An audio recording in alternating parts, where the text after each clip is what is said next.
Is the volume up? It is. Just a little test before the match. Testing, test. Yeah, we're through now. Yeah. By the looks of it. But we're going to wait for the umpires to get on the field. So I'll take. What's the time? They've still got 5 minutes. They've still got 5 minutes.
All right.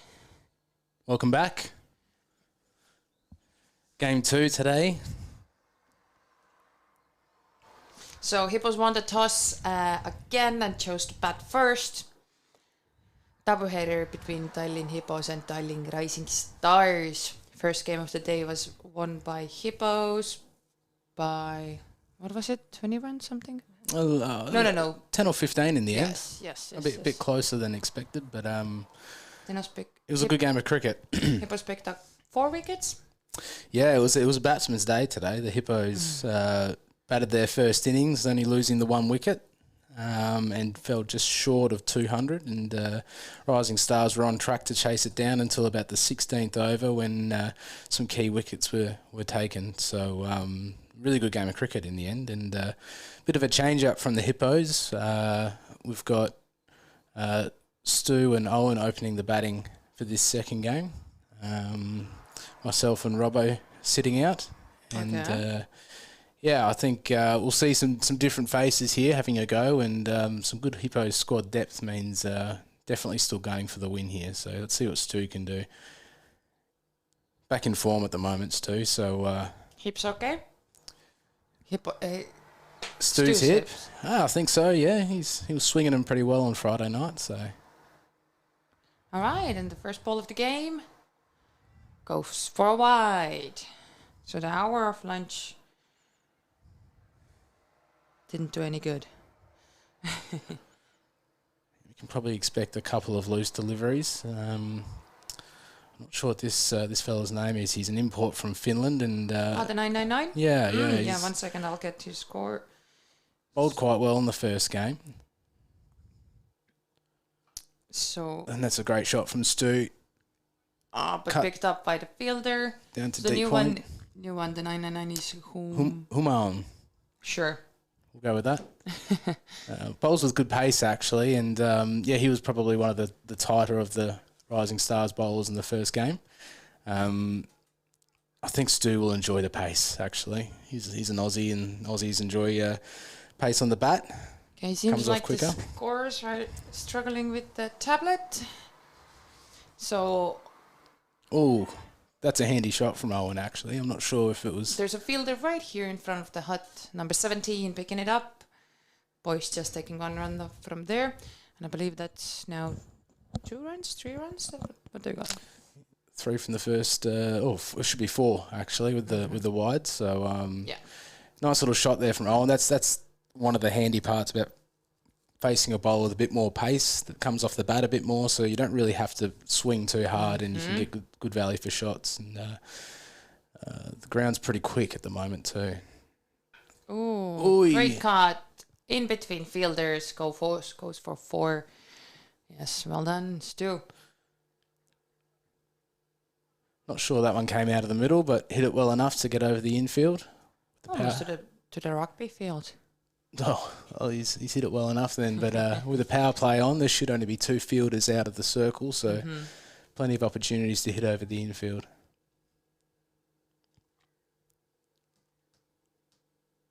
So already 7 runs from the first 3 deliveries here. Ooh, and Big appeal. Probably half-hearted from the keeper though. That tells the story. And Stu's a bit perplexed, but bit close to the body to cut that one. I think that's probably a pull shot for Stu, but it is early. New ball, getting his eye in again. Welcome back, Marco. To watch the game. Good to see you in the chat, Marco. Hope all's going well. You're all settled in there at home. He's hoping to get back to playing soon. Next week, I hear. Ooh, that's a good delivery and dangerous shot to play. That's Edge City. Mm-hmm. All right, so one more ball to go in this over.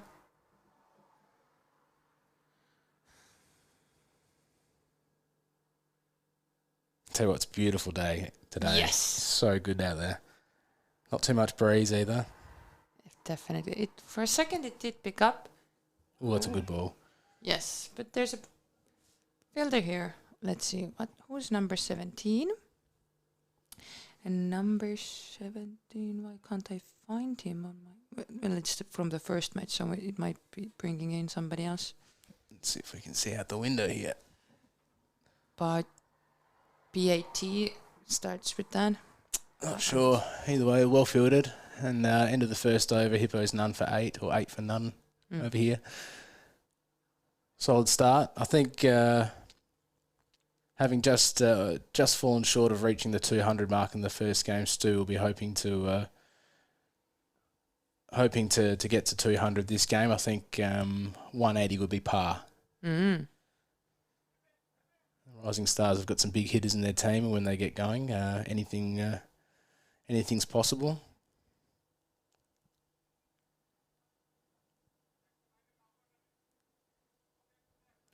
So Yusuf coming in here from the Kiev end. Mm-hmm.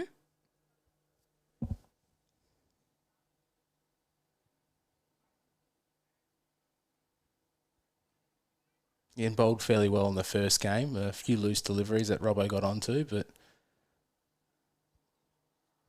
Ooh, and there's another one. Started the same way in the last game too. No ball off the pitch and free hit nice and early. So there was 2 no balls. 2 no, that's right. And then the wide. And then the wide. So the free hit was the 4th delivery in the end.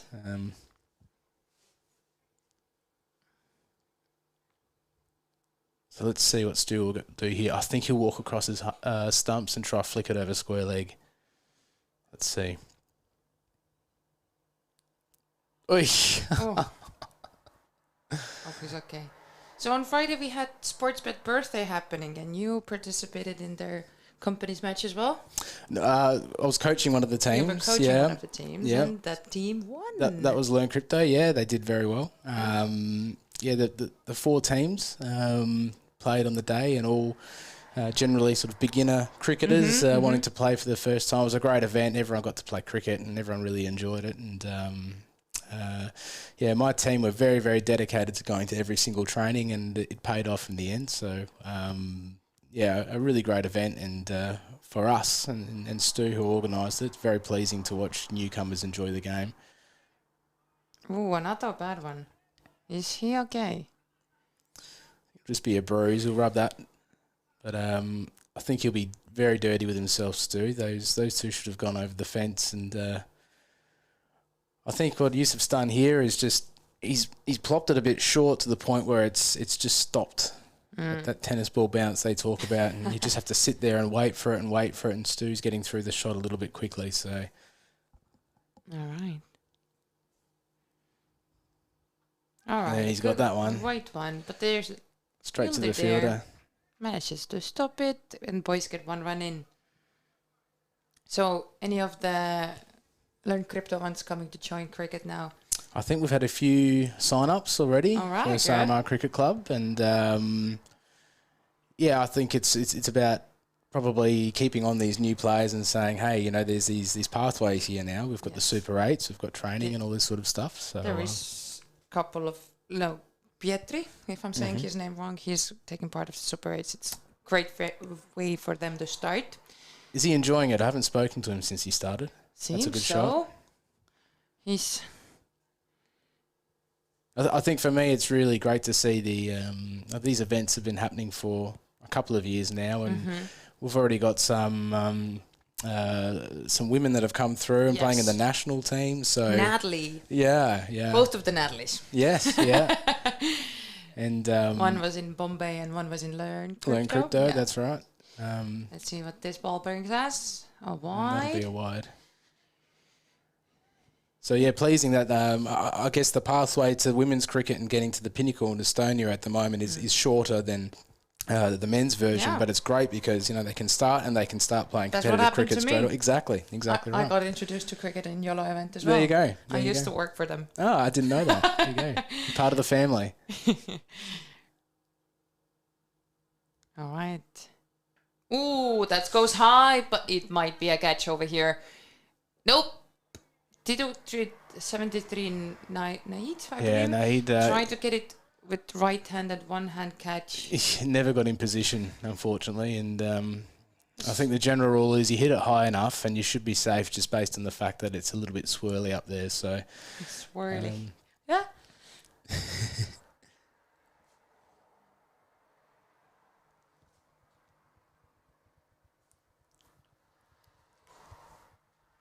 And we even have a couple of, a lot of the juniors who are taking part of the juniors are kids of the YOLO people. So it was really cool to see them on Friday here as well. All right. So. Ooh, there's an appeal. It's appeal? I think it's come off his leg. Yes. Stu's perplexed again. It's well, umpires not signaling, so they're safe for now. So second over. Was it second or third already? Second. 2 overs down. Yep. 14 for none. So just putting along here at the moment. Knowing Stu, I think he'll be a little bit frustrated. He's missed out on a few potential sixes there, but he's got his head screwed on, and I'm sure he knows that it's a long innings, plenty of opportunities to come. He's just got to stick around. English have weird sayings. Stick around? No, the head screwed on. Head screwed on? This is just me learning English. I tend to forget that these aren't natural sayings, I suppose, or... As long as we have odd ones as well. Yeah. Of course, but... So, the 999 coming in again. That's well bowled, and well played by Owen too. Owen just defending it. Good job. Yeah, you're going to learn a lot of strange sayings, I think particularly around the Aussies as well. The English do it well, but the Aussies are... they pull them out of the bag.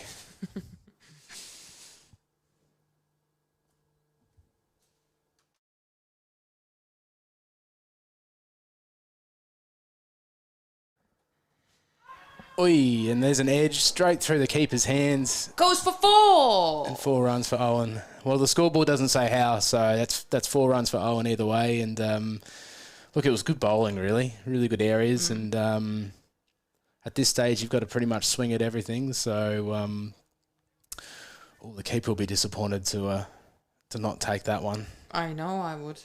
I think it's gone straight through his hands. Yeah.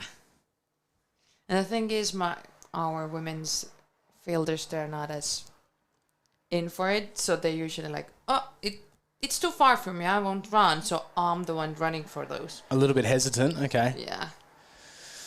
That's the mentality in the field that I'm sure it'll come with time. But the more keen you are, the more switched on you are, the more you want the ball, the better the result. I try to teach to the ladies, like, you're like a puppy to a ball. So you want it all the time. That's right. That's good mentality. Owen hits it down the ground. Bit of a miss hit, so drops short of the fielder just for a single. All right. But you're off. Thank you for I'm off to popping in Saramaa. for 2.3 hours. Yeah, short and sharp. But yeah, enjoy the rest of the call, and thanks for everyone for listening in. Yeah. Have a nice day. All right.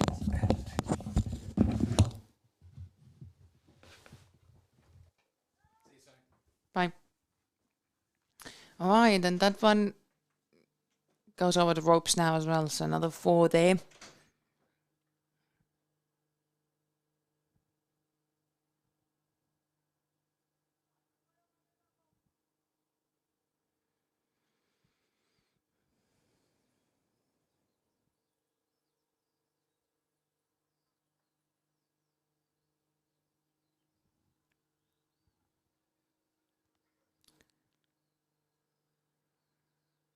So let's see if we can get any sixes or any wickets over here.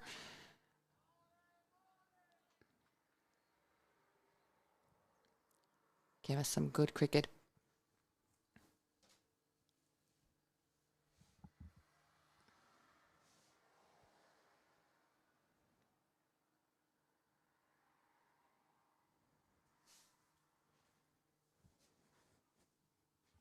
Ooh, swing and a miss on that one. Went for a dot ball. So Stu 13 out of 14 balls right now. Owen doing a bit better, 7 out of 5. No sixes yet, no wickets have fallen. Just the beginning.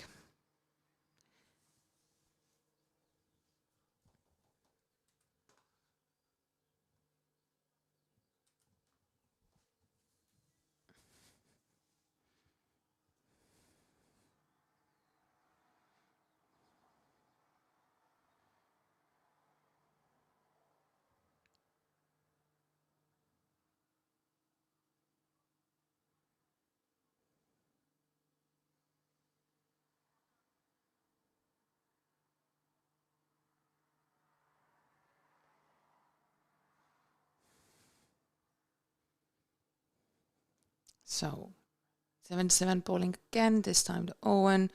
Chucks it to the inner field. And boys get 1 run. Good fielding.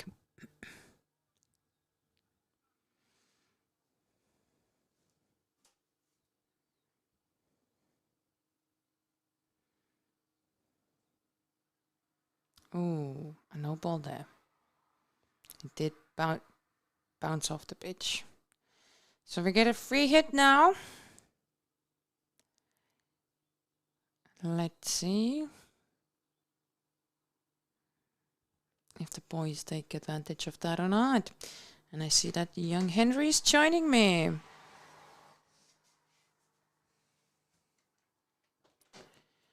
So just off a free hit, and did it go for 4?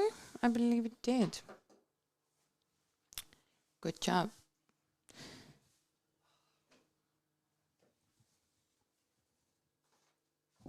Welcome, Henry. Hello, hello. How do you feel about the first game of the day then? It was a good game. Good turnout in the end. I saw you being a little bit disappointed there, Yeah, here and there. yeah. The drop catch went straight up and didn't quite get under it, but Luckily just one, right? yeah, we did win. Ooh, good shot. To the leg Ooh, misses side. the fielder, but the fielder is chasing it. The ball plops over the boundary rope. 4 runs. Goes for 4.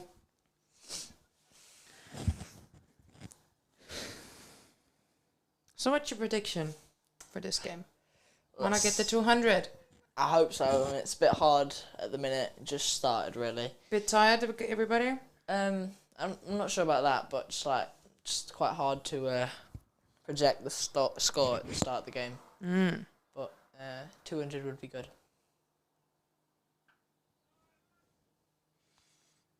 Straight to the Dot fielder. ball there.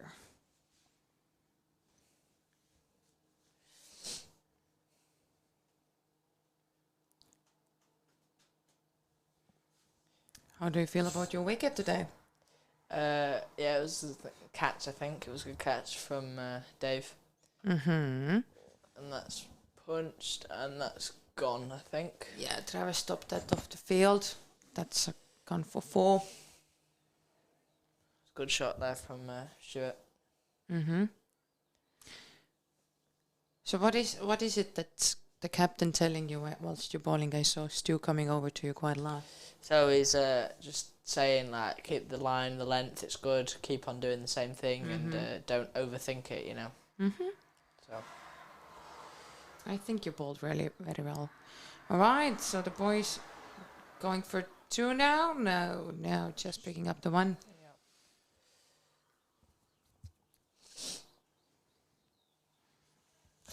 And that's the over done.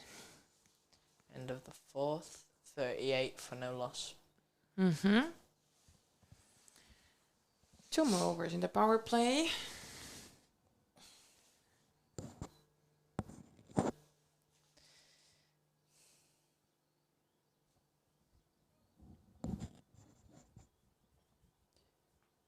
Projected score is 190 at the minute.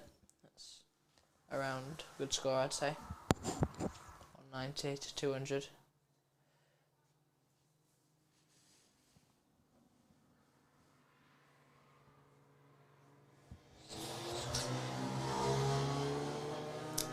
Bloody motorbikes. We are right next to the field, the commentary hut, so previous year we were diagonally from the pitch, so couldn't hear that much of the road. Yeah. But this way there's less of a glare, so that should be going for wide, yes. Shut down that leg side.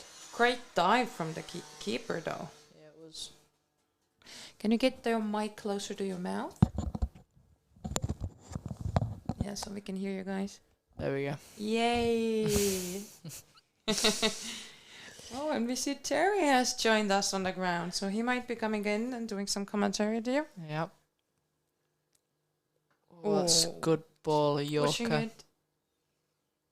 Are they going for 2? No. Stu did a little bit of like a loop there Yeah, he did. because the ball was on his way. All right, so I'm gonna tap out. Give Terry some room.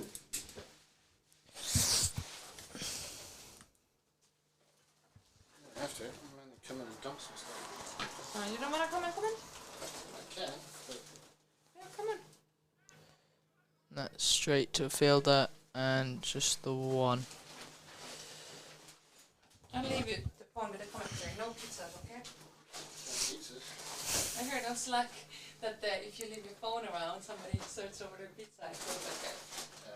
I don't do that shit. Gotcha.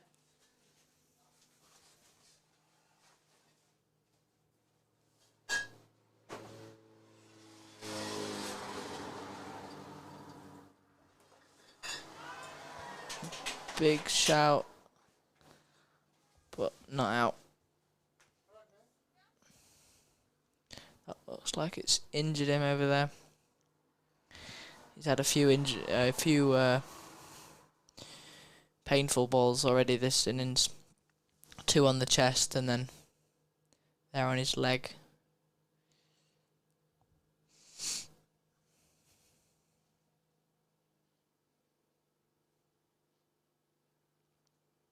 Looks like he's going to be alright there.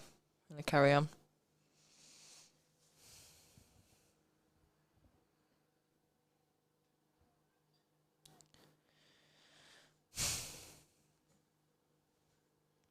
Yep, he's carrying on.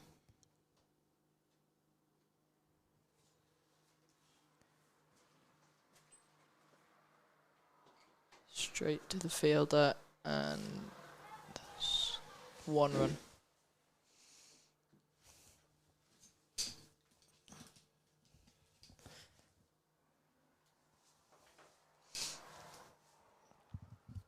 Hello there, Terry. Hey Henry, how are you today? I'm good, how are you? I thought you might be good after your wicket this morning. Yeah, I am. Enjoy that? I did. And hopefully I take a few more as well later on. Oh! And it's bowled him. So there's the breakthrough the Rising Stars were desperate to find. They may have preferred to have sent Stu Hook packing, but they'll take splitting up this opening pair, who were marching along very, very nicely. That was a very good ball there.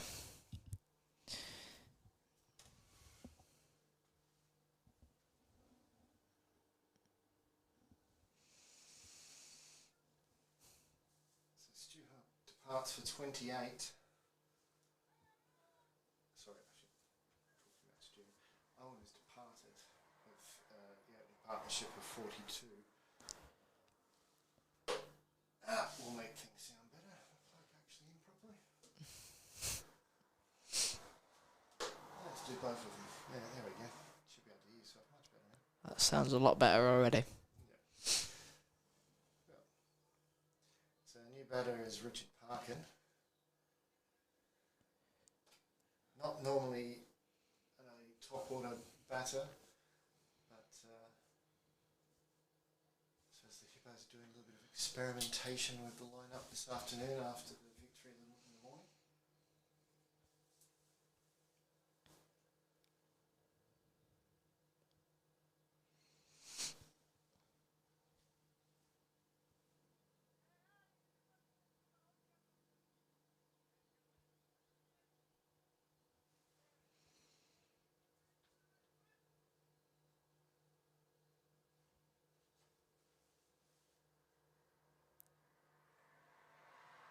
Oh, a nice ball. Very, very good ball there.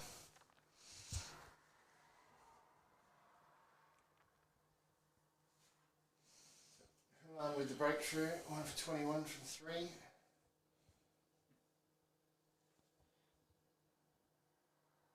say that if the Rising Stars can contain the Hippos with a chaseable score, they'll want to get rid of Stu Hook as quickly as they can. Yeah, they're looking for that wicket, I think.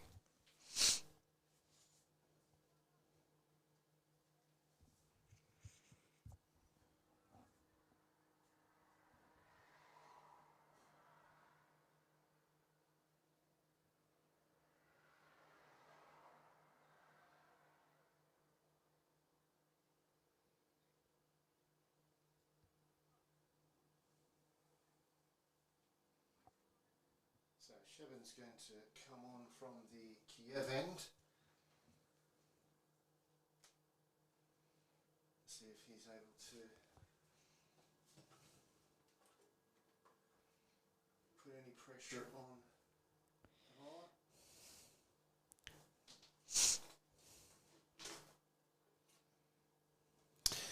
Now that will make everything sound far better.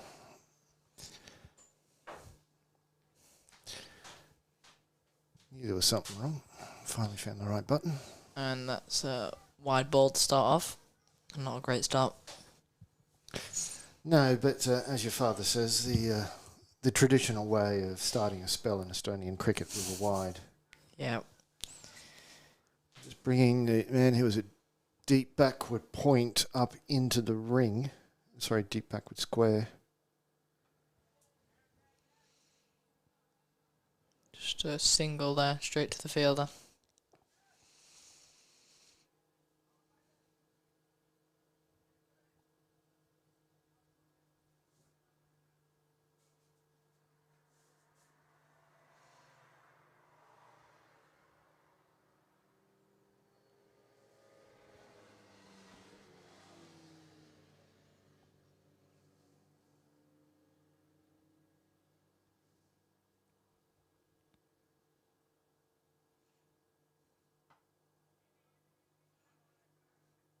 Again, straight to the fielder, and that's a dot ball.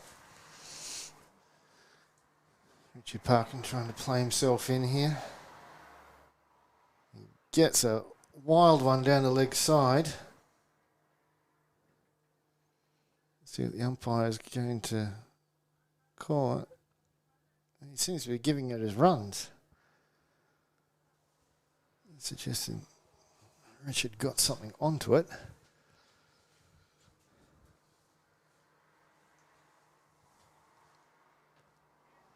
Driven straight by Stu, but he's picked out the fielder who's fumbled it, but not sufficiently as to warrant considering a second run.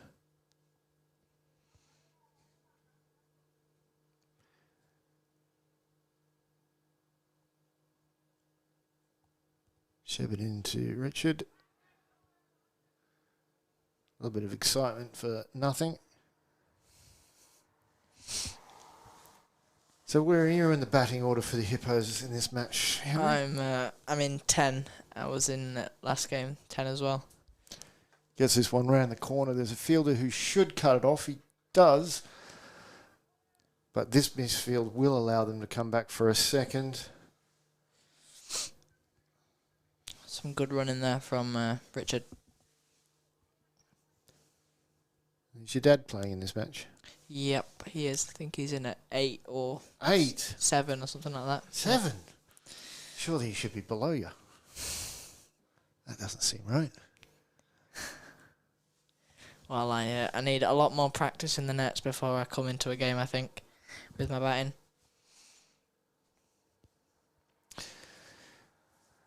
But I thought your father was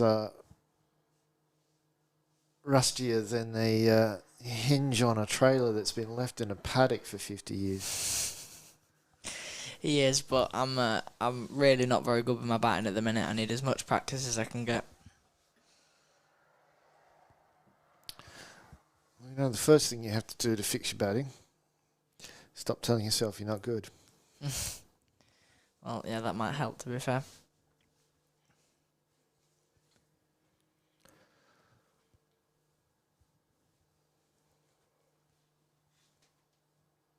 A change of bowler from the Stockholm end, and it brings the wicket that the Rising Stars have wanted. Stu Hook is clean bowled. Another great ball there from the Rising Stars, and it's beaten the batsman, and it's gone through him.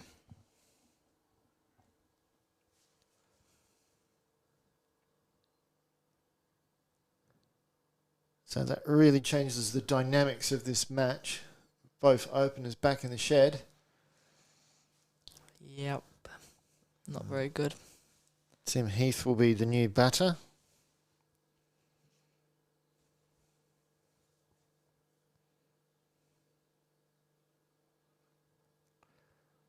As he makes his way out to the crease.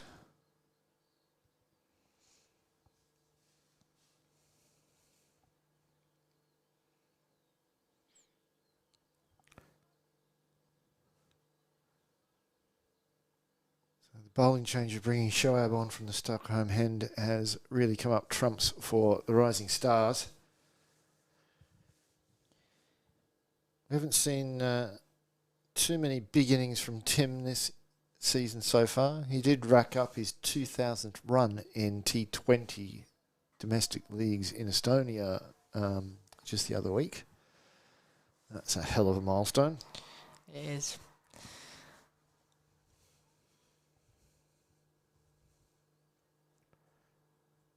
He's often a batter who comes out, will smash a boundary and then get out.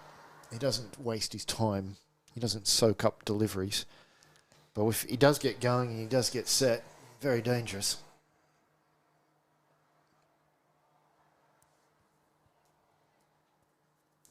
Let's just dab back to the bowler for one. I mean, for a dot ball, not one.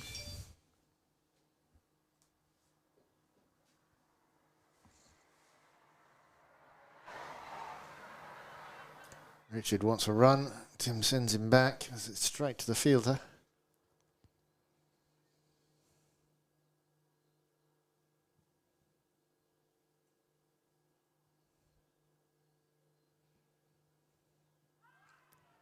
Big appeal for something that was a mile down leg. Even from this angle, it was clear that the impact wasn't even in line with the stump. Yeah, that was a bit of a ridiculous appeal there.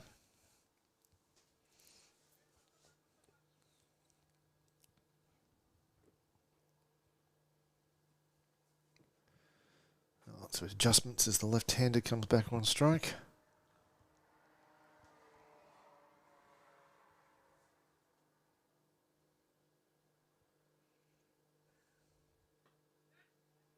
Oh, bit of a mix-up.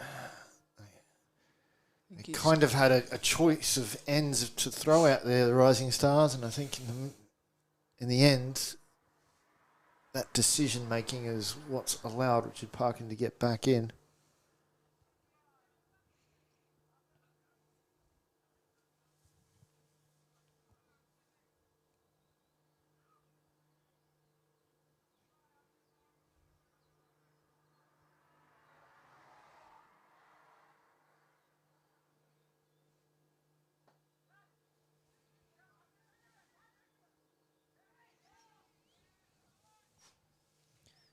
That's just the one run. At the end of the 7th over, 50 for 2.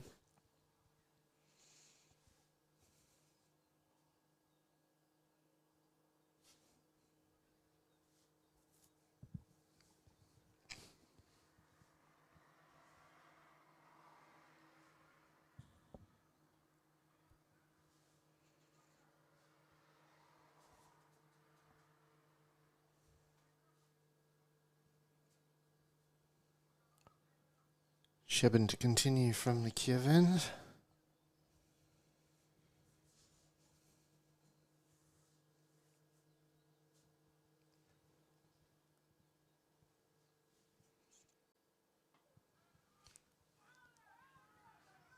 Parkin turns it round the corner straight to the square leg fielder. Couldn't have picked him out any better.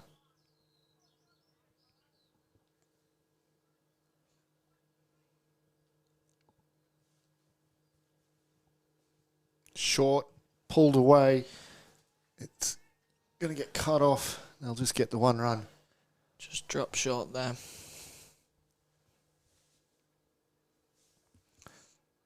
Shebin will not want to do that to Tim Heath. He gives him one like that, he's going to send it out of the ground.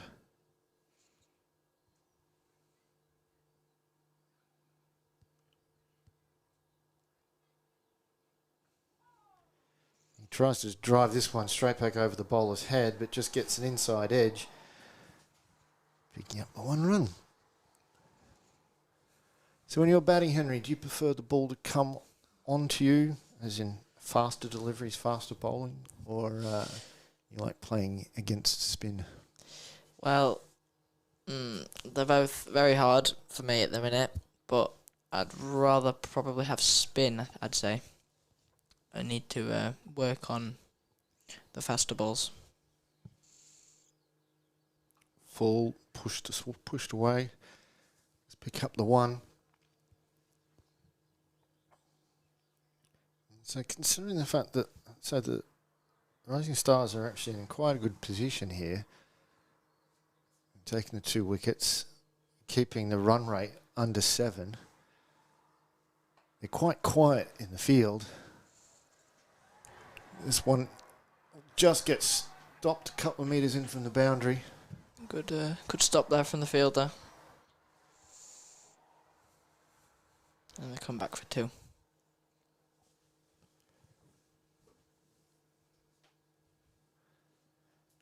It's been a long day for them. This is their second innings in the field.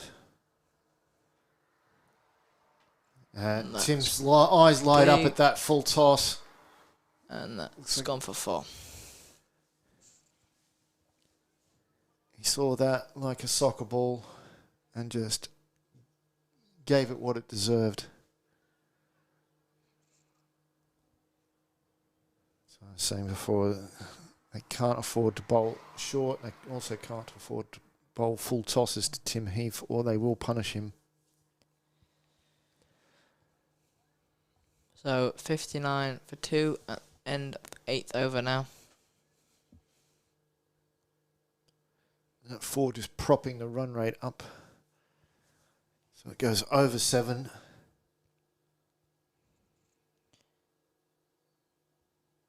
Sharp to continue from the Stockholm end. To Richard Parkin, the left-hander.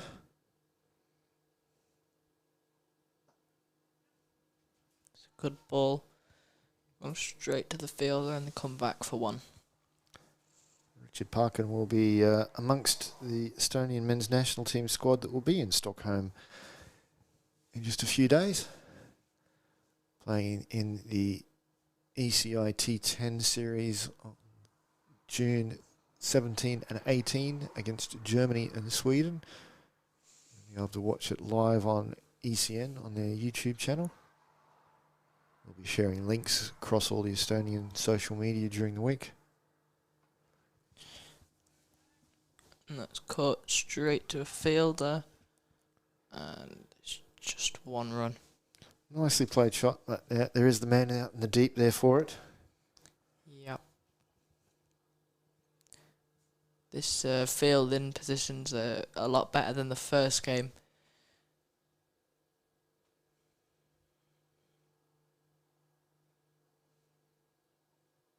Full toss. Top edges it over the keeper. It's racing away to the boundary for 4, just to our left. Richard Parkin picking up a streaky boundary, but he won't care about that. And that was a no ball, and there's a free hit here. Doesn't need to go big, really, if you can just time it right, and it'll go flying with this rapid outfield.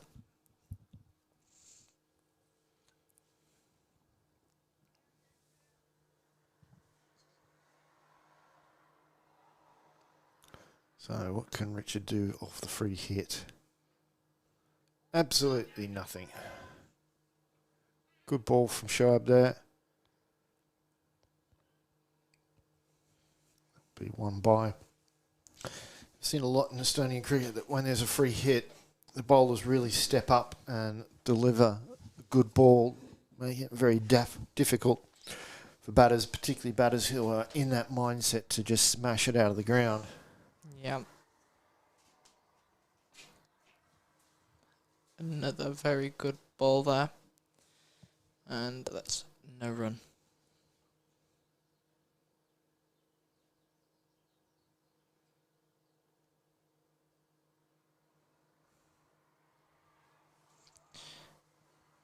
Down to a fielder, coming back for 2.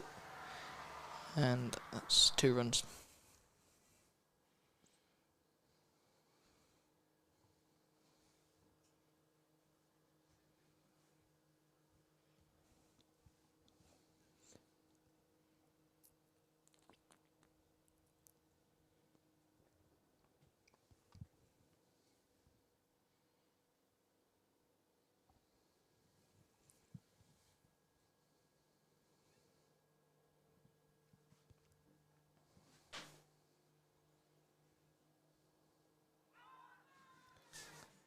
Down leg side again, big appeal, but not out.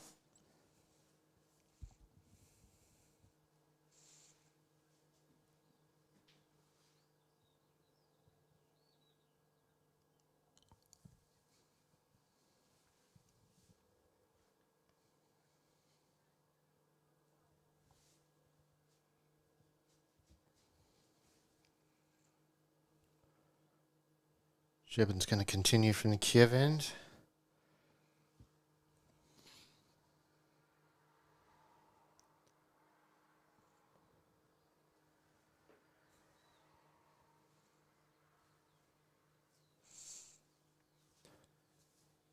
Bowling to Richard, the left-hander.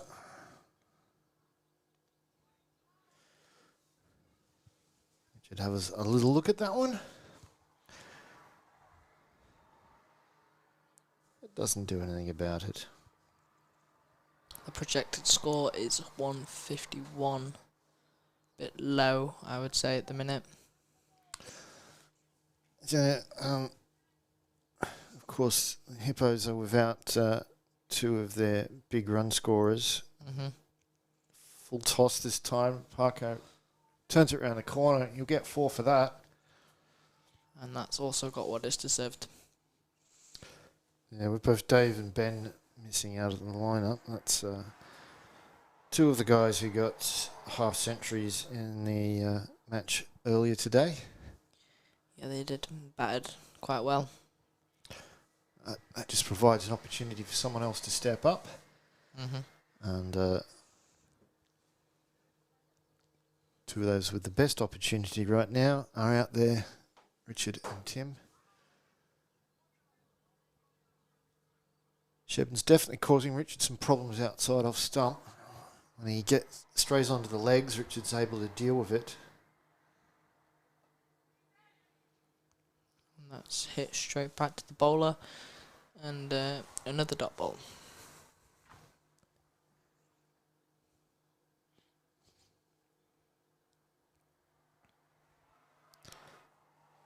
Richard is his ball's out on the off side. Oh, there's a Through the bowler, and Cheeky one run there. Total misthrow. Giving away a freebie. Shebin will be very annoyed. And they got the right-hander on strike. It's coming down to fielder. It's fielded and just one run. Oh, there's another Here they mix-up. go They're going to get back. again. Well, it's very sloppy from the Rising Stars. Yeah, not got anyone backing up really, have they? No one paying attention. People throwing balls to people who aren't looking. Yeah. You always make sure that they're looking before you throw the ball to them. And there should have only been 6 runs from the over, but instead there's 8. The Hippos go along, and that will be the drinks break. Yep. And I'm going to leave you now, so goodbye everybody. See you, Henry. Good luck with the rest of the match.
Show up continuing from the Stockholm end. Richard on strike. Show up continuing. If he's been watching carefully of what Shebin was doing from the other end when bowling to Richard, he would have noticed that Richard struggles a little bit outside his off.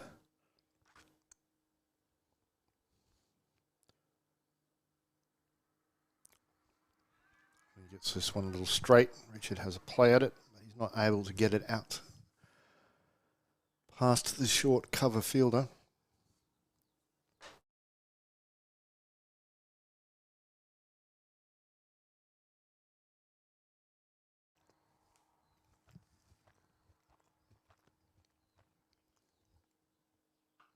Full toss in the air. It's over the fielder's head.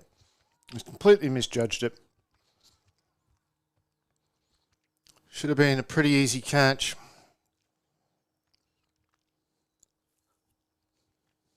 Shoaib is denied another wicket. He's definitely been the standout bowler so far for the Rising Stars.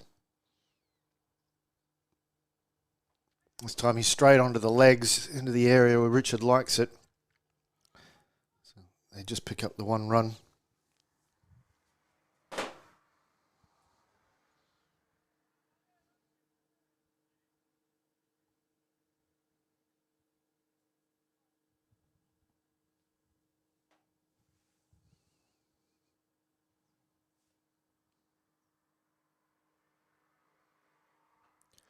Tim Heath has absolutely given that the kitchen sink. That's a 4. Well, the umpire has signalled 6.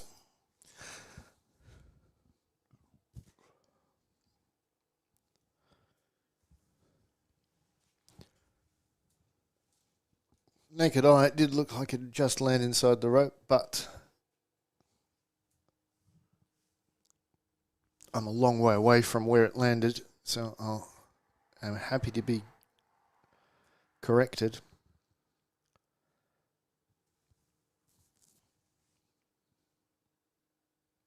Shoaib in again. This time Tim just pushes it towards point. They scamper through for 1.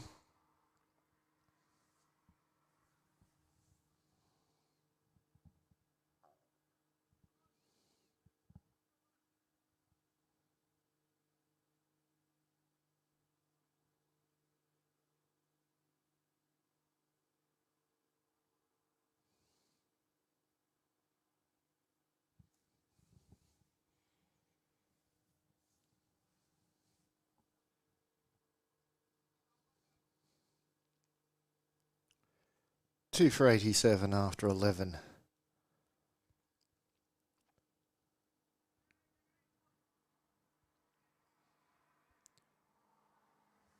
Definitely feel that Rising Stars should be able to get to anything about 180 to 160, considering they got to 186 in the first game. However, they've also had a couple of games where they've just really struggled with the bat.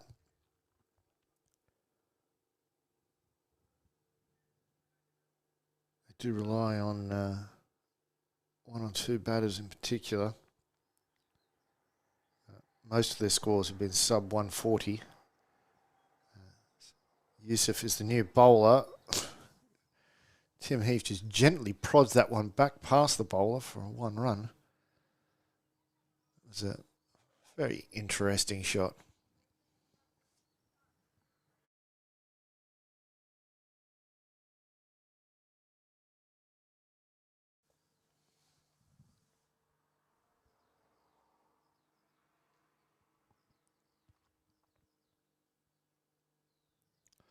Yusuf into Richard. Short. It's like that's completely upended the keeper. And it's a bye.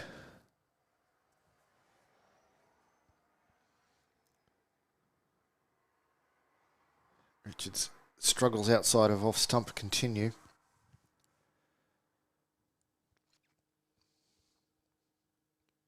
So far, no bowler has been able to dismiss him with any balls out there. This is played nicely through the covers by Tim Heath. Going to race away for 4. Beautiful shot. My microphone wouldn't have picked up the crack made off the bat, but it was a glorious sound.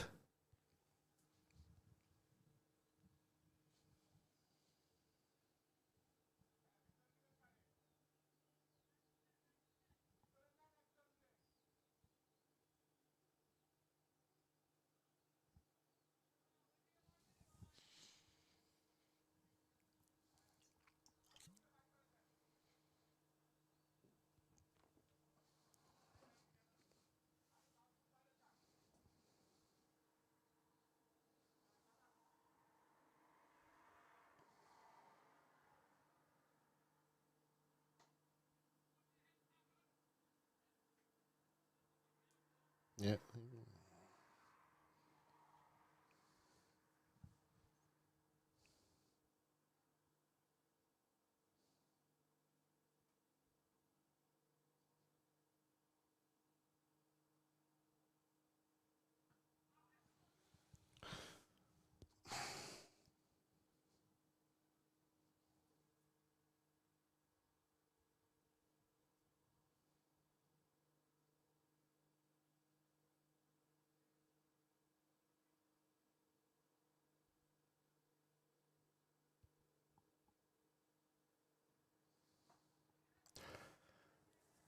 Richard slaps that one over the bowler. They're just going to get the one for it though. Two fielders able to converge on it.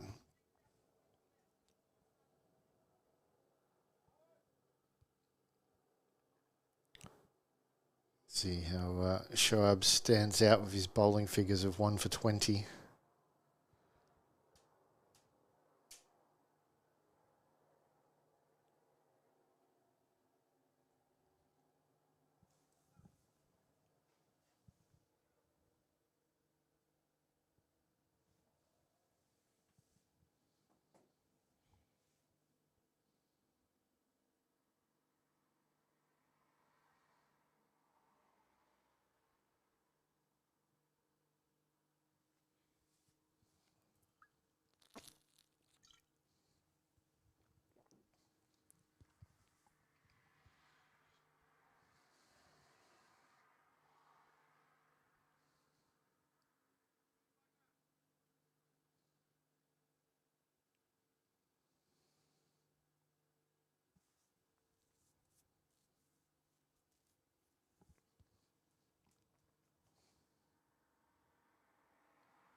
Nicely bowled by Human there.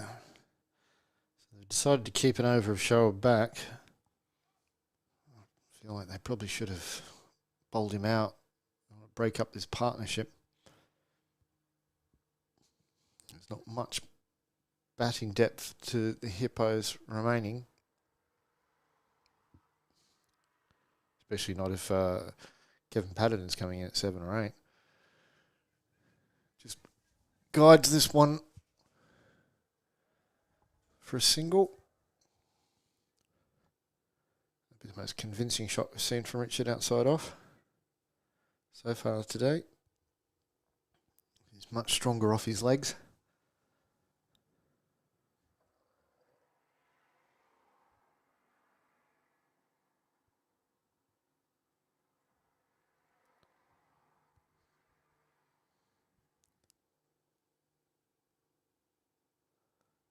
So Oman in again from the Stockholm end. Driven by Tim Heath. Should only be the one. They're looking for 2. The field is slow. The throw is looking pretty good, but they are back comfortably. Bringing up the 50-run partnership in 39 balls between Tim and Richard. Well played by the pair of them.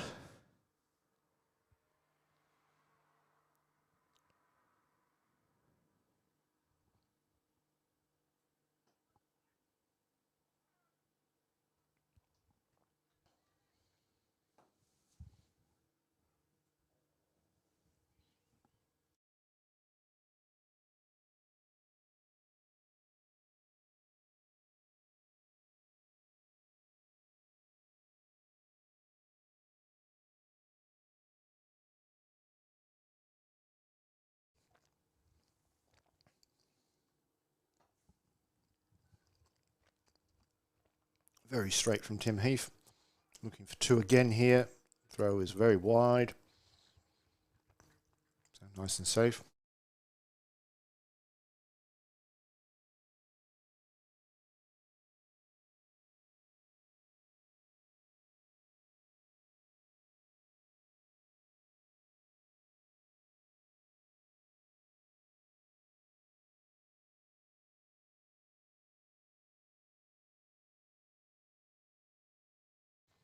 It's a lovely shot. It's going to beat the fielder as well.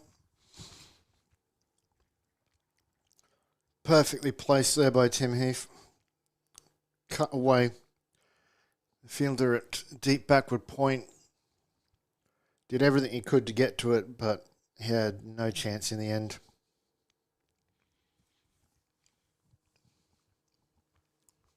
He's now got a hell of a job collecting the ball from over on the rugby field. That brings up the Hippos 100. loss of 2. The longer this pair stays out there, in particular Tim Heath, the more chance that the Hippos will put on a really competitive total. An inside edge this time. It's still racing towards the boundary. It's going to pull up. Oh, it's getting kicked over the fence. It's kicked over the rope by the fielder.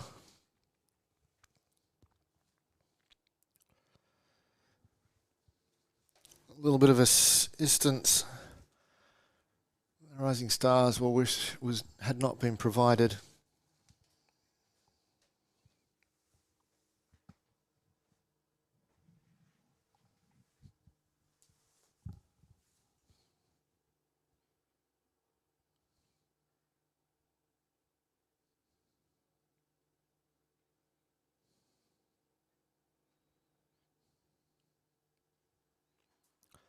So 2 for 109 after 13.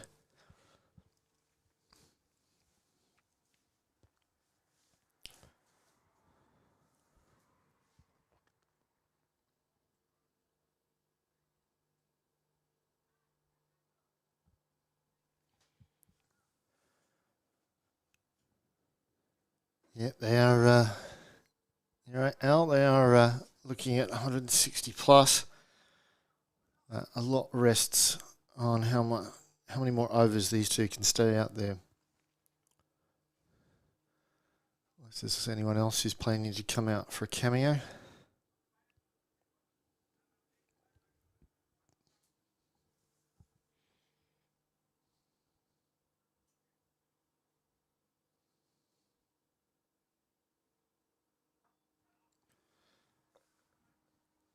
Pops up there from Richard.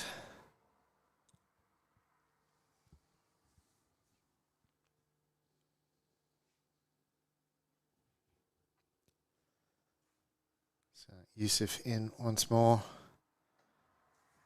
Richard's got a bit more of this one, but he's picked out a fielder. The ball has gone through the bowler and the fielder backing up, and the keeper's had to come all the way around and tidy things up. Not very impressive fielding there.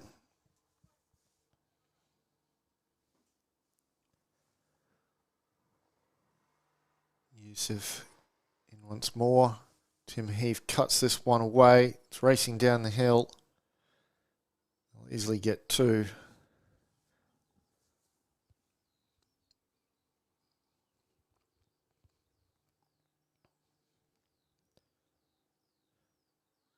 Yusuf would be far more preferring to be bowling to the left-hander Richard Parkin, who's struggled outside off stump. Short. Tim's tried to cut this one away. Didn't get hold of it the way he would have preferred. Still picks up 1 to add to the total. Now Yusuf will get the chance to bowl his left arm over the wicket to the left-hander of Richard Parkin. Oh, and it's a full toss down the leg side. That's the complete opposite of what he should have been trying to bowl to Richard. And it's a no ball. It's given as a no ball because it's pitched off the wicket rather than the height. So it's a free hit. This time it's outside off, a bit short, gone high in the air, even if it wasn't a free hit and no one could catch it. So Richard picks up 1 run from the free hit, which is about par for the course for free hits in the Eesti Premium Liiga.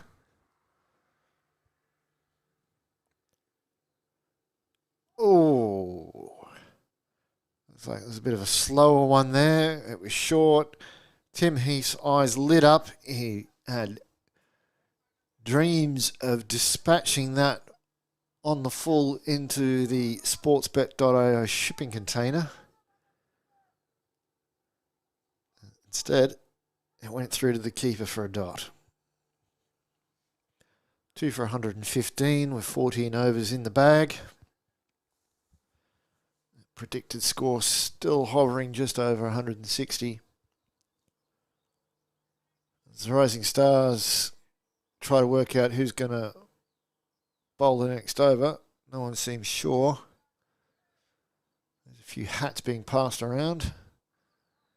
Now it seems that the decision has been made.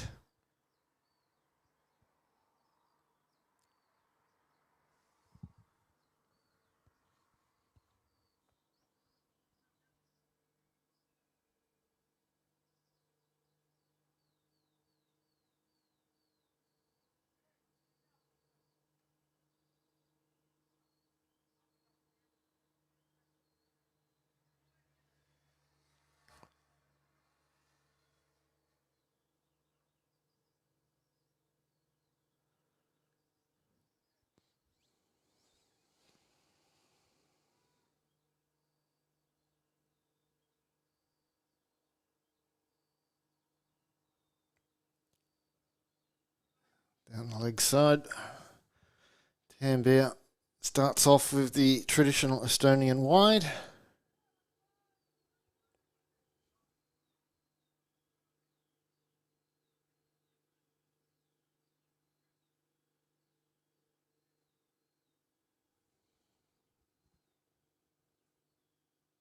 Full toss. Richard doesn't middle it, so I'll just pick up the 1 run.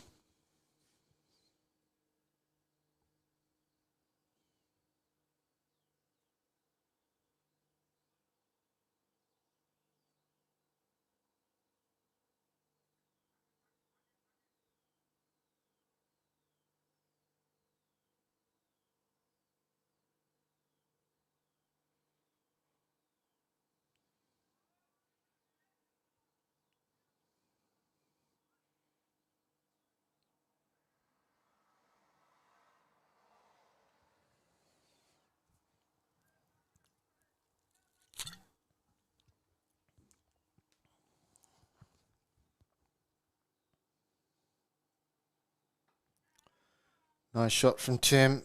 He's not going to get a boundary out of it though. Fielder down there comes in, collects it. Keeps them just to 1.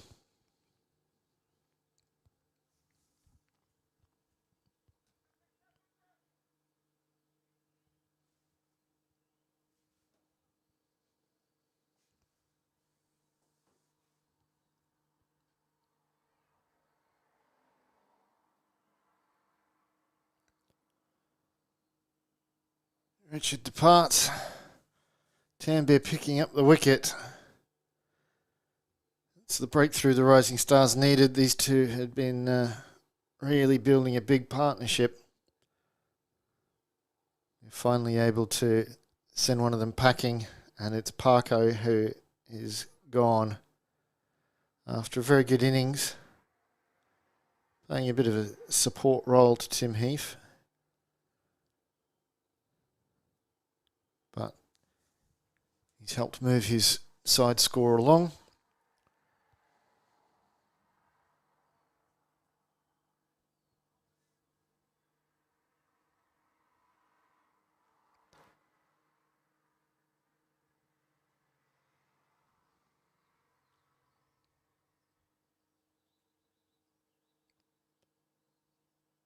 So the Hippos now at 3 for 118.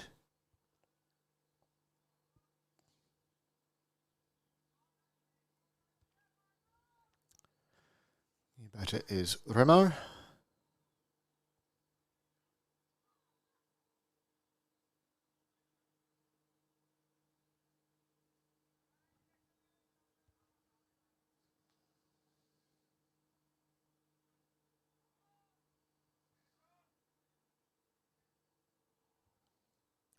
So Tambia into Remo.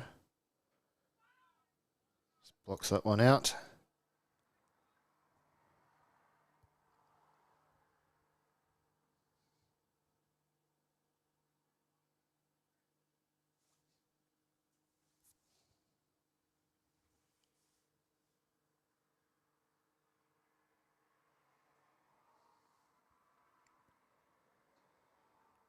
I'll push this one for a single. Oh, there's some poor fielding, so it's now going to be 2, except Tim Heath wasn't paying attention and wasn't aware that the fielder had basically skipped over the ball rather than stopping it.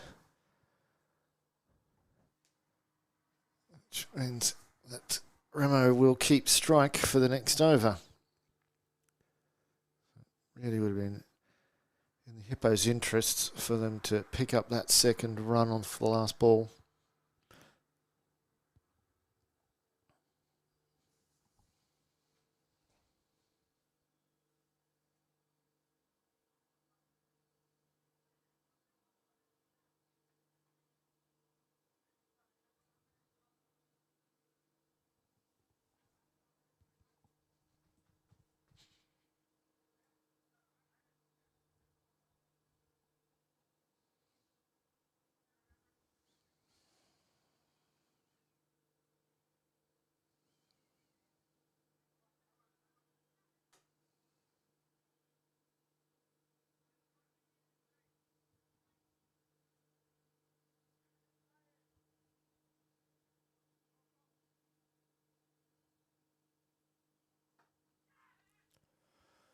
Partha coming on from the Kiev end. Shout to catch it, but it was well wide of the fielder. Remo picks up one more run.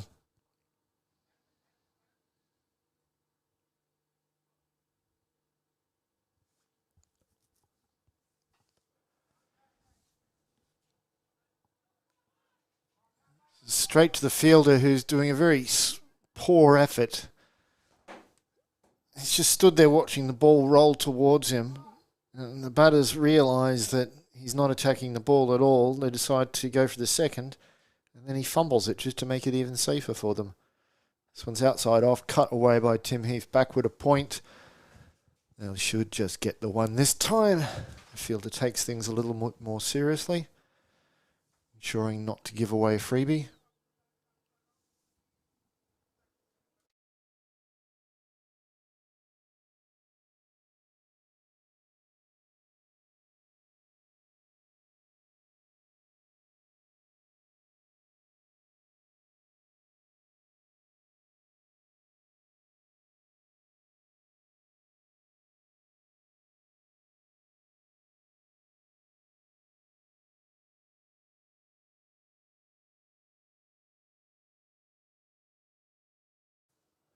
These two just keeping the score ticking over. Remos drives this straight to the fielder, and he is out.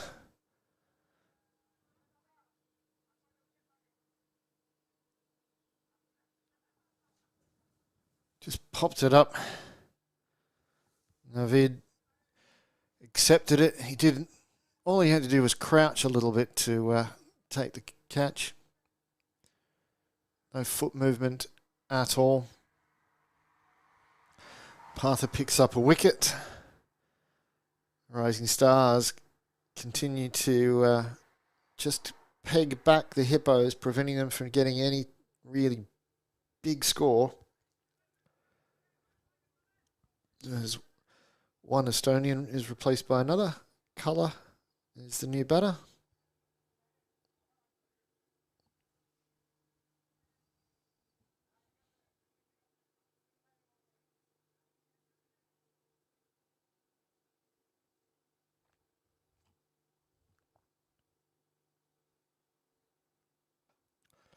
And that's 2-2. Partha with the caught and bowled. The Hippos' wickets are tumbling. The Rising Stars are taking control of the game.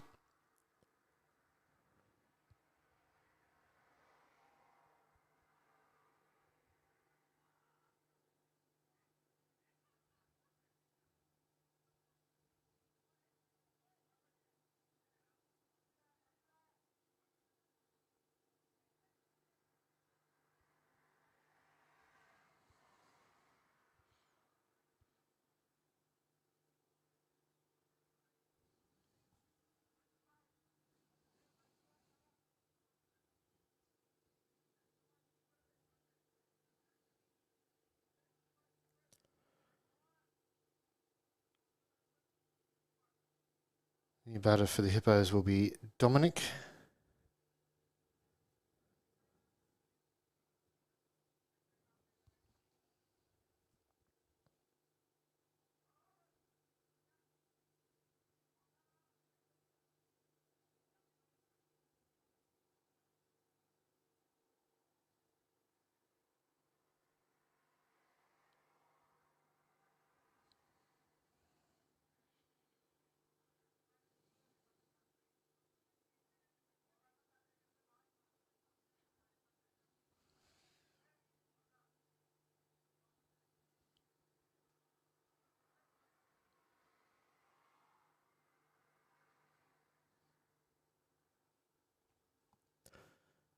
He's not played too many batting innings, Dominic, or scored many runs as a result.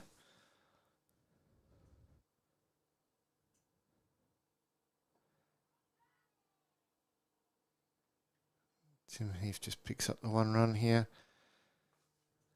Edges slowly closer to a half century. Definitely say that the hopes of a high score for the Hippos rest firmly on the shoulders of Tim Heath at this juncture in the match.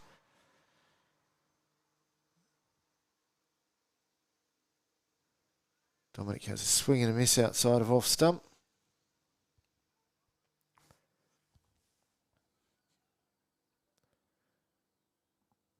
If Tambier puts this one on the stumps, Dominic may not be around for much longer.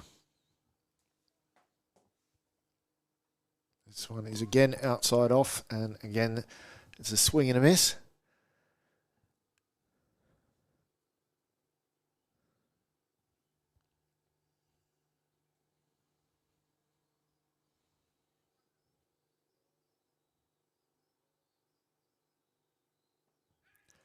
Just turns this one round to square leg.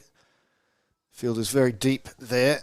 I think the Rising Stars have really missed a trick by not tightening up the field when Tim Heath is not on strike.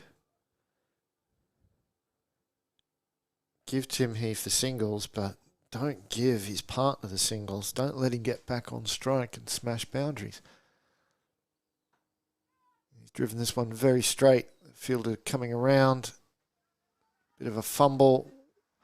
He should complete the 2, and the throw's not good enough to put any real pressure on the runner. So 2 runs added to the score.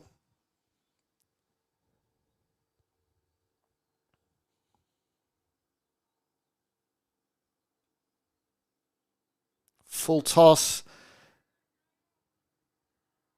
He'll only get the 1 run for it. Looked like a failed slower ball.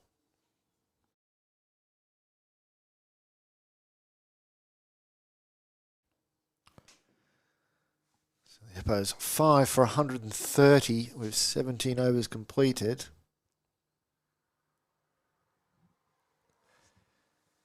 Three overs remaining.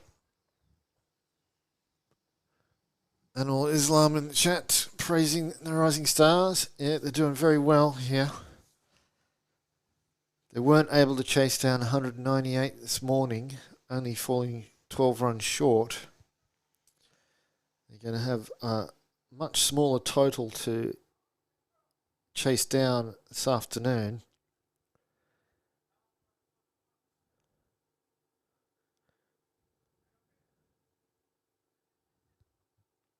As Partha continues from the Kiev end. Oh! Just goes over the top of the stumps. Partha's already picked up 2 victims in his first over, and he nearly had the wicket of Tim Heath there, which would have been massive at this point in the match.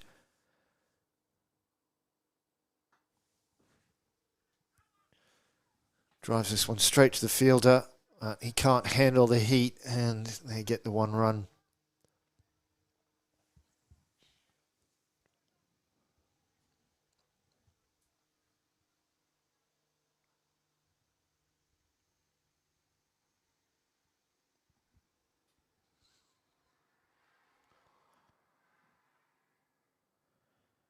Playing a miss by Dominic.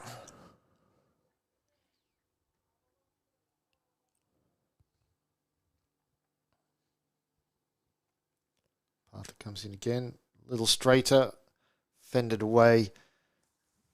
They rotate the strike.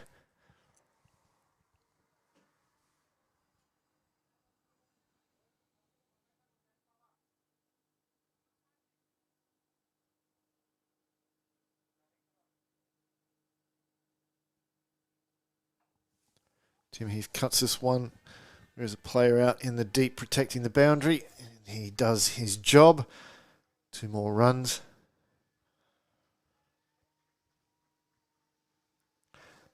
That is Tim Heath's half century. You can hear some applause and cheers from the Hippo squad. Not much of an acknowledgement from the batter though.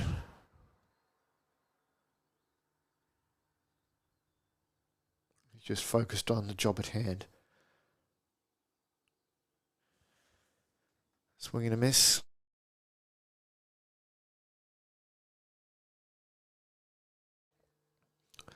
I've spoken before that Shoaib had the standout bowling figures for the Rising Stars. You can see that the 2 bowlers who've come on after him, Tambir and Partha, shining even brighter.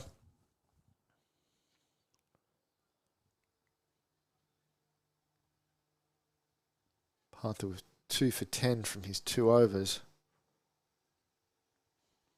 It's an excellent job in T20 cricket. So 2 overs remaining. Now the question is whether the Hippos can get to 150. It looks like they've finally decided to bring in a lot more fielders around the bat for when Dominic's on strike. You can see the mid-wicket on your screen. Gully's just at the edge of the screen. And then there is a point. The cover fielder is now also coming in. You could afford to come in even closer if I was the captain. This is outside, off. It's hit up into the air. That point fielder's under it, and he's got the catch. So, very good decision-making from Shoaib to make the change in the field. Very good decision-making from the captain to bring Shoaib on.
And that's 2 and 2 for Shoaib. Big Kev Pattenden departs for a golden duck. Straight to the fielder. Just picked out the gully just off your screen.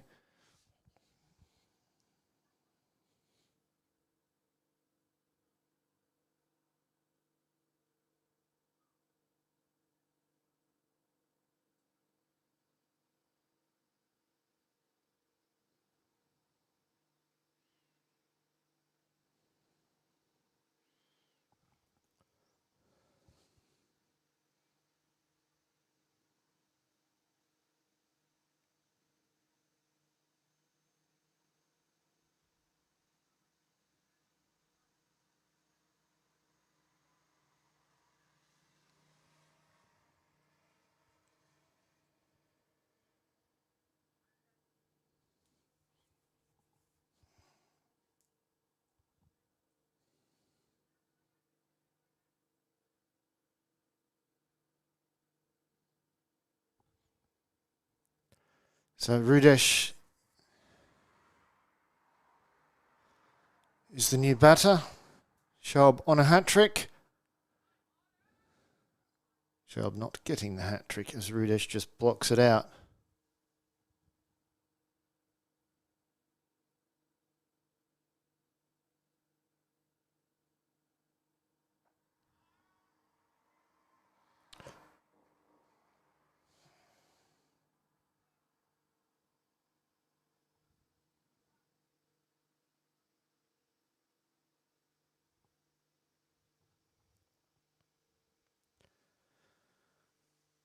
And Rudesh gets underway for 4.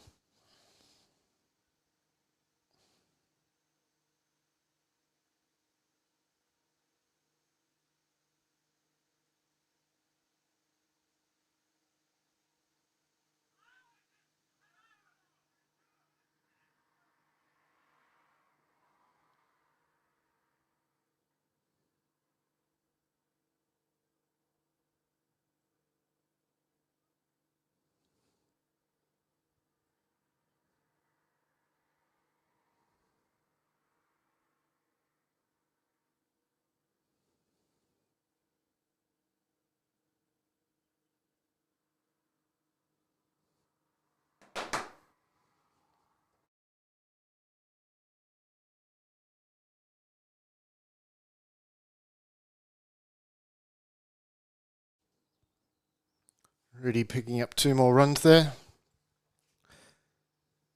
And with 1 over remaining, the Hippos are 7 for 142.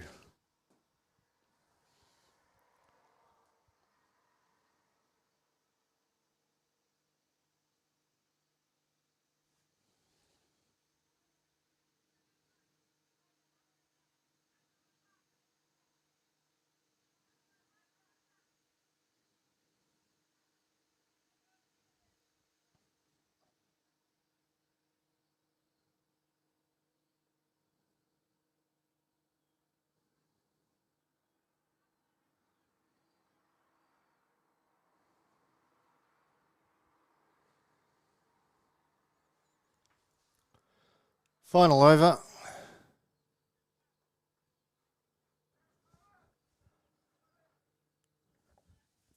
Unsurprisingly, it's going to be Partha who is bowling it with his 2 for 10 from 2 overs.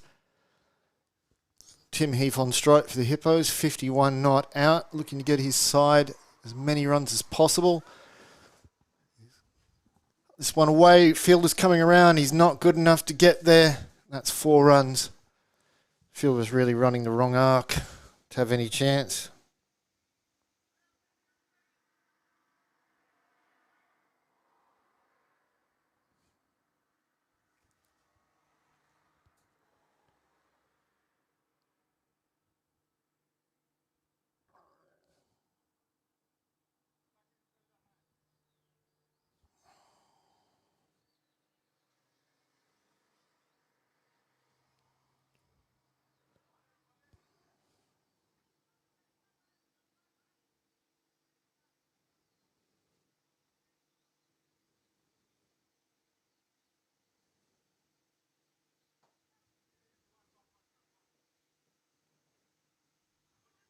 So good stop just in front of the commentary hut. But they'll still get back for 2.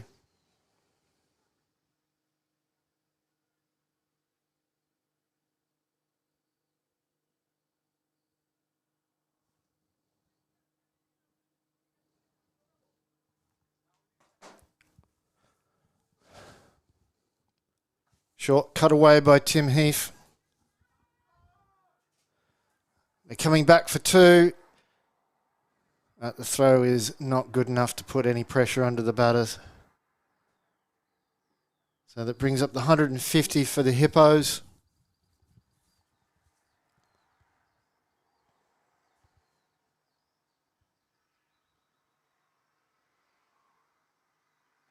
Tim Heath smashes this one, but the fielder does manage to cut it off this time, so just the single.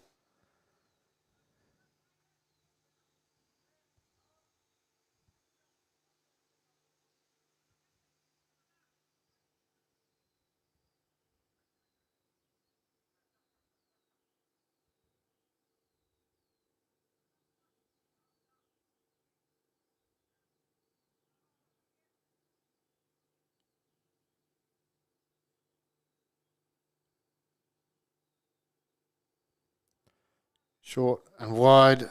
Keeper throws at the stumps. Stumping attempt.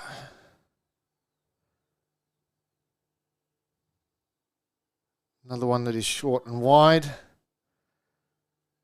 After struggling to finish off the over, he's only got to bowl one more good ball. This one's much straighter, but it's also full. Fielder misfields it just inside the boundary, and that will be 4 to finish off the innings for the Hippos, taking them to 157 for the loss of 7.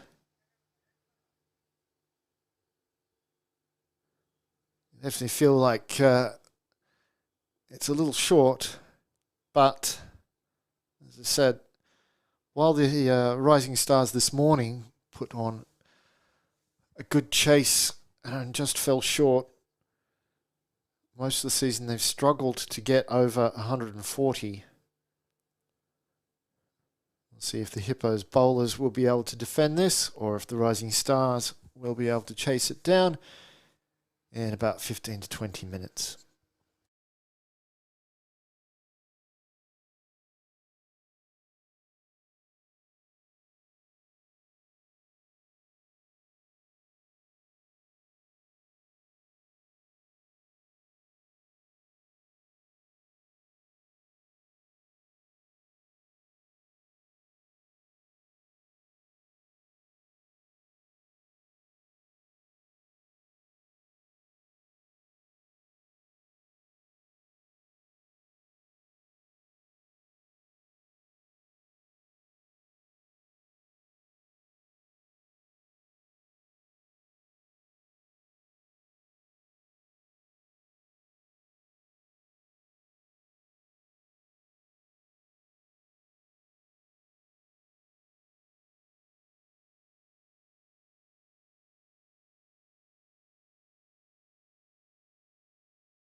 So the opening batters for the Rising Stars are Meidel and Nahid.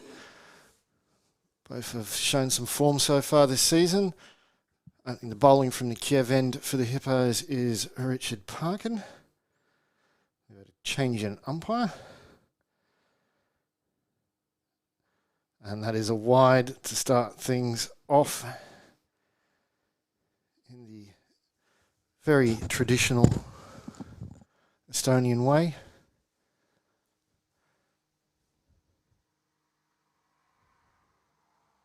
They also managed to make it 2 wides. So let's see if Richard can get this one in the right area. He does. Batter gets onto it. It's in the air. Remo's running in, but it lands well short of him.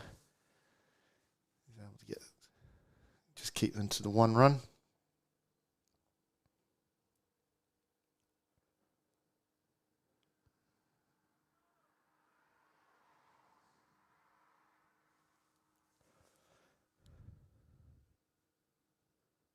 Richard in again.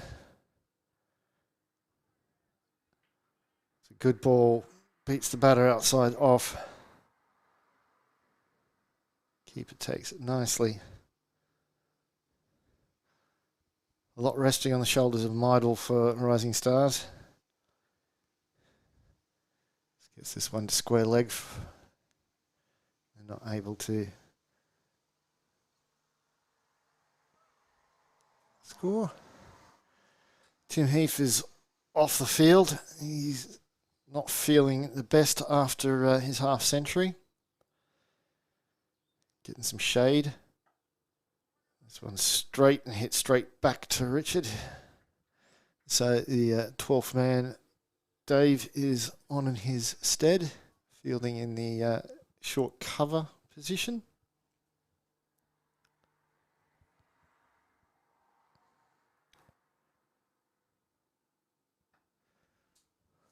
This one's been hit. It's going to get to the boundary. Picked the gap well there, Meidel. He's at the first 4 for the Rising Stars innings.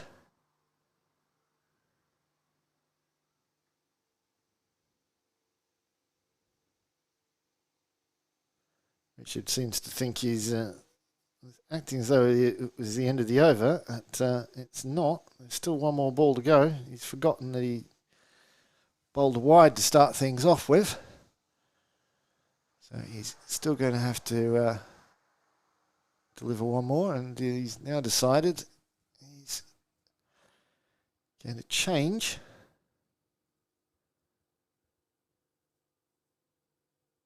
Come around. Outside off, and it's wide.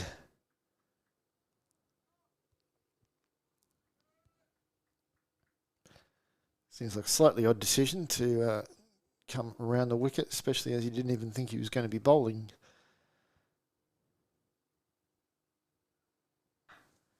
Slapped straight to the short cover fielder. That will complete the first over. 8 from it. Perfectly on target for the Rising Stars. 8 and over was what they needed at the start. 8 and over is what they've got.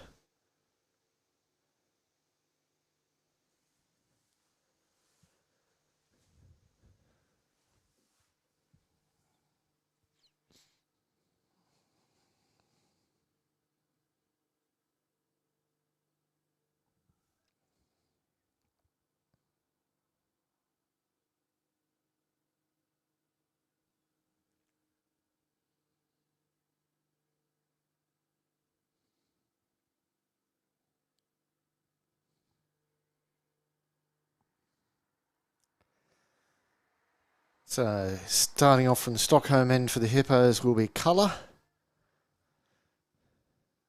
He's another one who's part of the men's national team going to Stockholm in a week. It's a good looking ball, just blocked out by Nahid. Nahid had a couple of good innings early on this season for the Rising Stars. One in particular, which was part of their one and only win so far this season. This one's outside off stump and beats the batsman.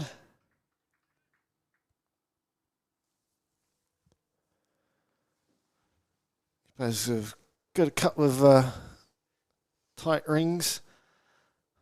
On the onside, there's a man on the 45, square leg, mid-wicket and mid-on.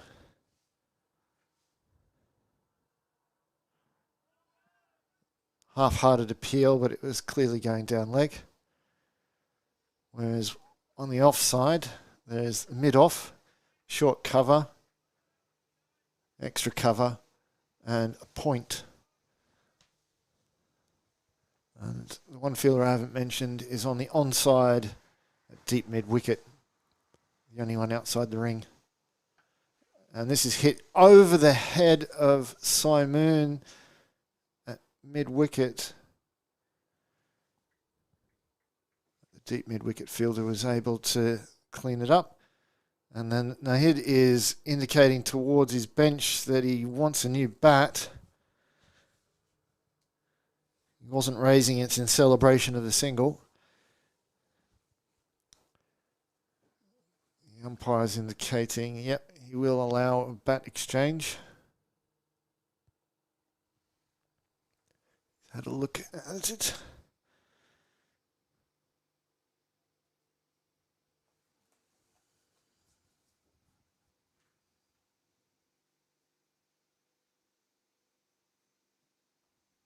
Cut away, beats the infield, racing away towards the boundary, and the ball will win that race. 4 more to the Rising Stars.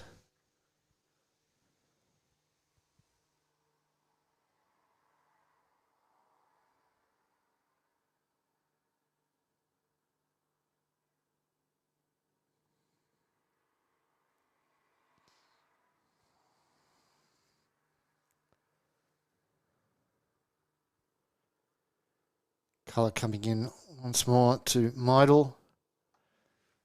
Gets this one through mid-wicket. Just the one run.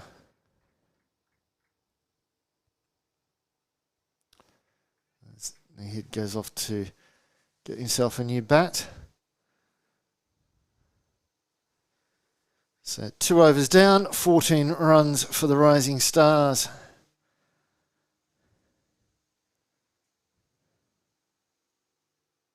So far their run chase is looking okay.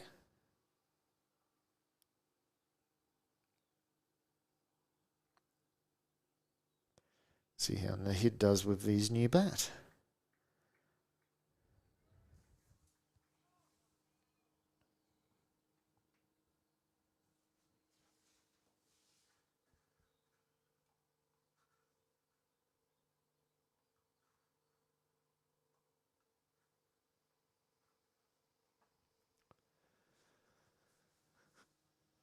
Fielder in the deeps racing around to cut it off just inside the rope. He manages to do so. Meidel will get back for 2 though.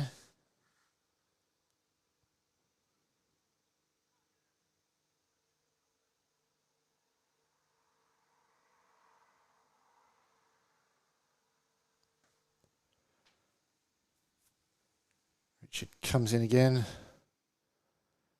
This is backward of square. There's no one out there. Henry Pattenden is having to do a long chase. He's managed to, it's just pulled up inside the rope. So yeah, another 2 to Meidel.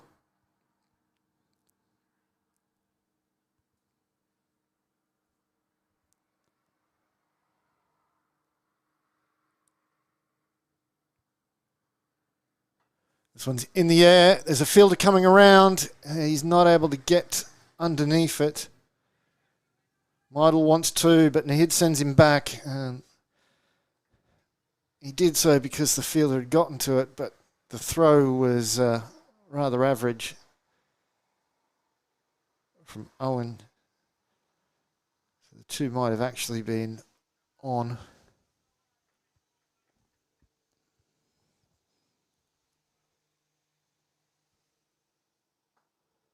Drives this one, and he's beaten Stu Hook, and that will be 4 runs.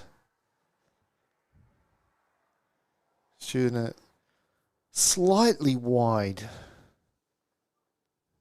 Mid-on position. And the shot was straight enough that he had no chance of stopping it.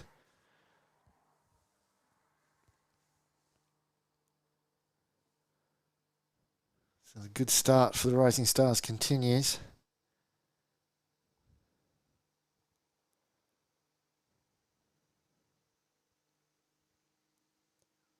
Short, pulled, and it's over the fielder and over the rope, and that's a 6. Nice shot from the head. This has been an excellent over for the Rising Stars. It's gone over the dirt road. Fielders had to pluck it out of the bushes.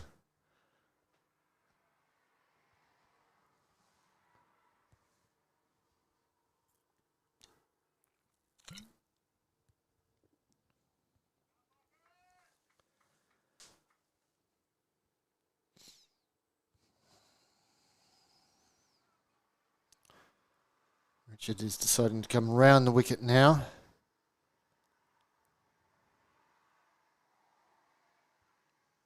And that's a wide.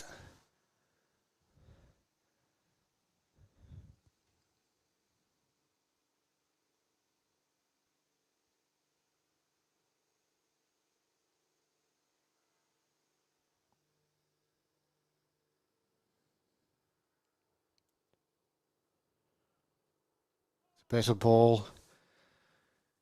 And that will complete the third over. None for 30 for the Rising Stars.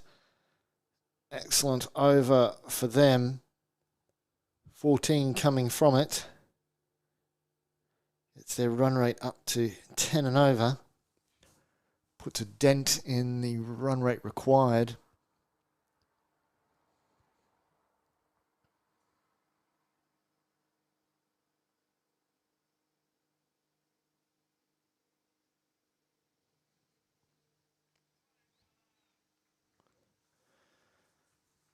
Colour continuing from the Stockholm end.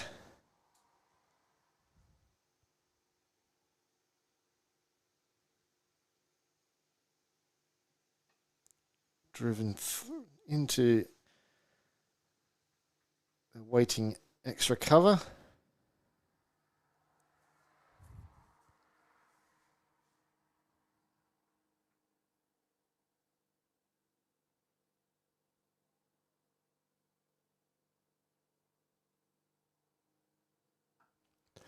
He's got hold of this. That's gone a long way. That's a big 6. We often see the big 6s hit cow corner to for the right-hander mid-on when the bowler is coming from the Kiev end. But Meidl's done this. The bowler coming from the Stockholm end. That one really flew off the bat.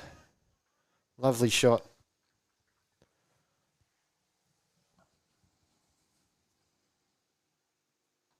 He's gone aerial again. It's over the infield. I'll easily get back for 2.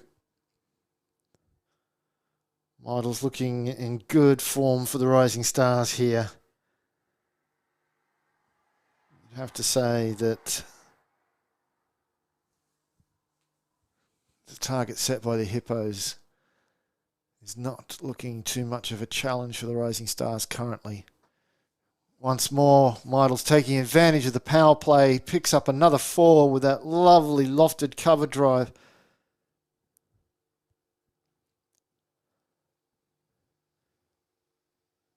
He's scoring with ease here at the moment.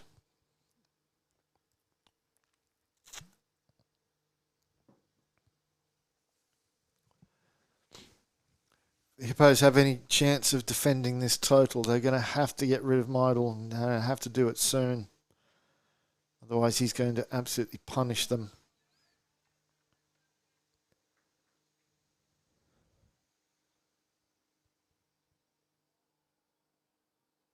Oh, he's done it again.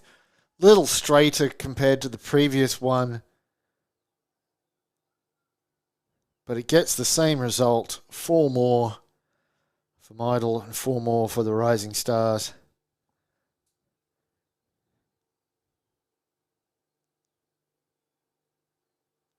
So a lot of the teams not going big, not going attacking in the power play as much as you'd expect. You can't accuse Midle of doing that currently. He tries again, doesn't quite get hold of this one, but he's still going to get 4. It's straight along the ground. The mid-off fielder dived over it, went under him. It's a lovely shot. That's the 50-run partnership for these two already after just 4 overs. Rising Stars looking very good. The Hippos looking like they're not really sure of how they can get a wicket. Got a few different bowling options available to them.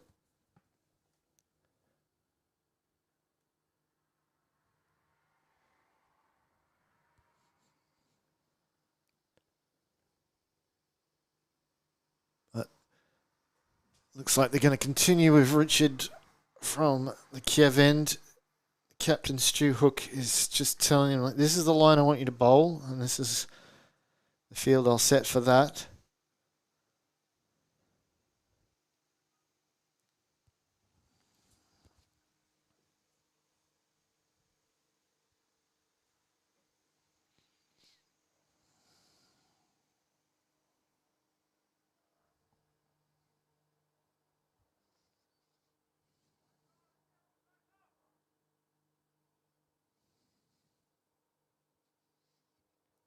Richard in again to Nahid. This one's chipped in the air. Henry Pattenden's underneath it, and he takes the catch. The Hippos have got their breakthrough. Nahid departs for 12.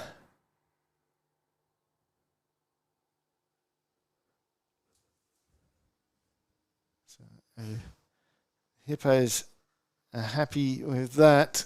It's the first thing they've really had to be happy about in this second innings of this second match between these two teams today.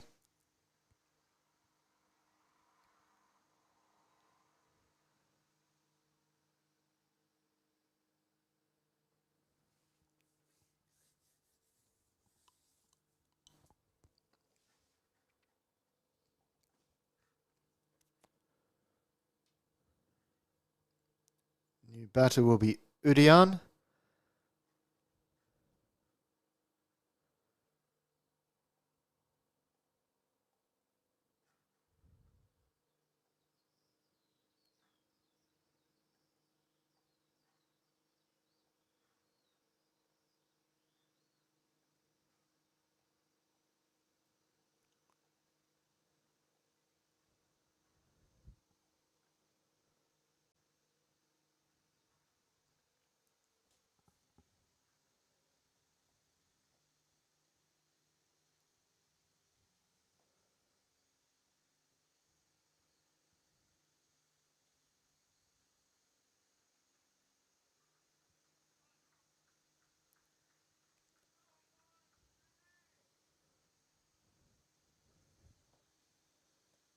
Udian didn't bat in the first game today. Just pushes this one. He was looking for the single to get Midle back on strike, but not able to. Midle, of course, with 72 in the earlier match. If he even gets close to replicating that in the second match, you would be sure that the Rising Stars could get the win.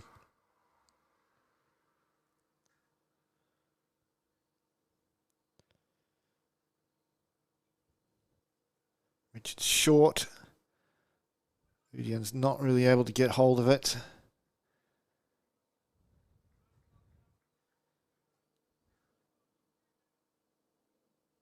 It's quite good for Hippos, keeping the new batter on strike, not letting the man who's been smashing them all around the park get a sniff.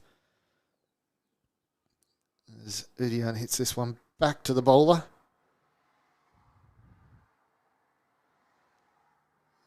It's 4 dot balls from Richard Parkins so far this over, and one of them was a wicket.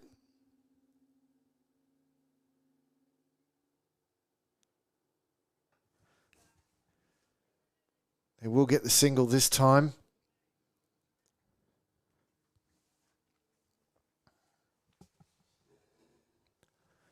But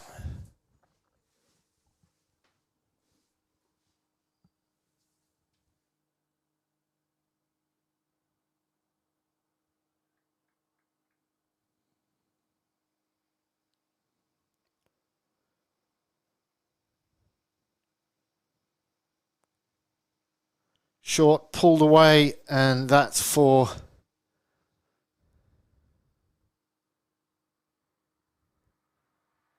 nice shot from Idle.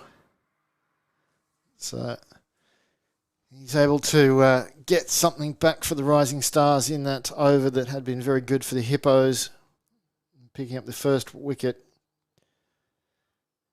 A few other dot balls in there. The Rising Stars still manage with 5 from the over.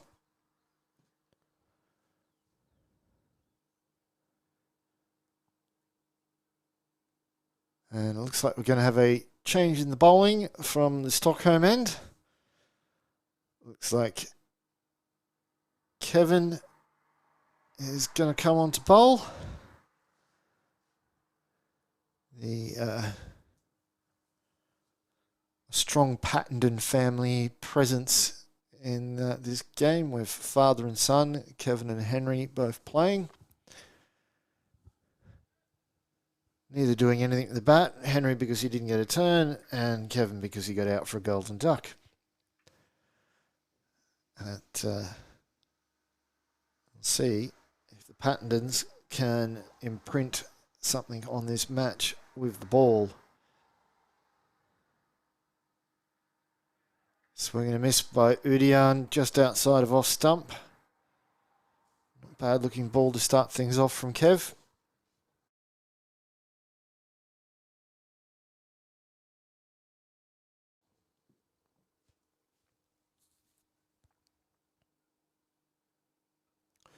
Strays down leg side. Udian flicks this one off his legs and gets a 4.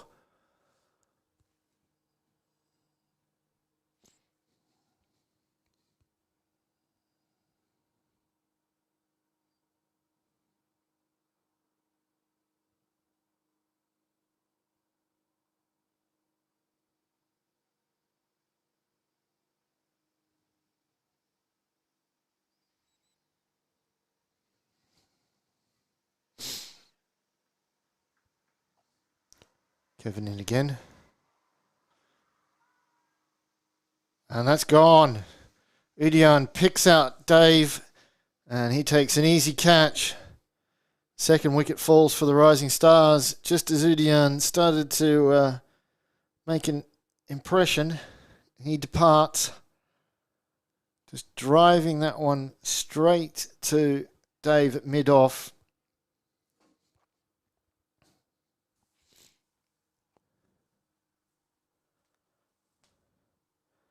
So the second wicket falls for the Rising Stars.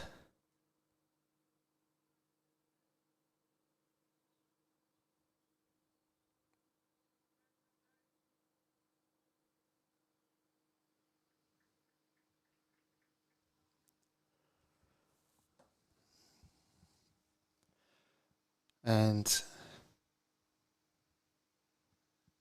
Tim Heath has come onto the field. He's had some water, had some shade. And so the substitute, Dave, goes off.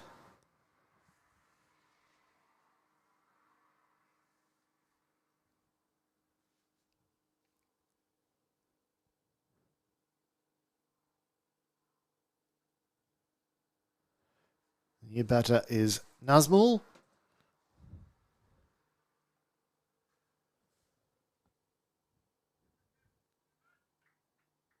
Nazmul did quite well in the first match, getting 38 from 14. 5 fours. And he swings and misses at this one. In the first match, Nazmul was caught by Dave Robson off the bowling of Henry Pattenden, and we've just seen Udian caught by Dave Robson off the bowling of Kevin Pattenden. I see a pattern with the Pattendens. But Dave Robson's off the field now, so he won't be able to take catches off Pattenden bowling anymore. Have to have someone else do it.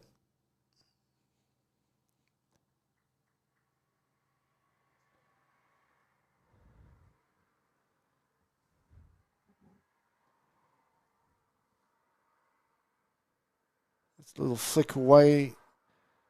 I'll pick up the 1 run.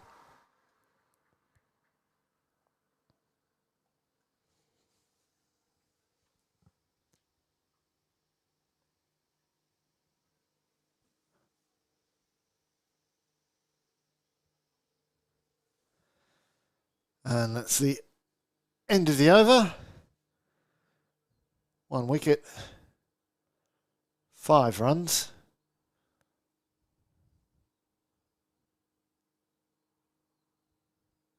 Not a bad start from Kevin Pattenden, being referred to as KP in the chat. Well, he doesn't look like former international KP.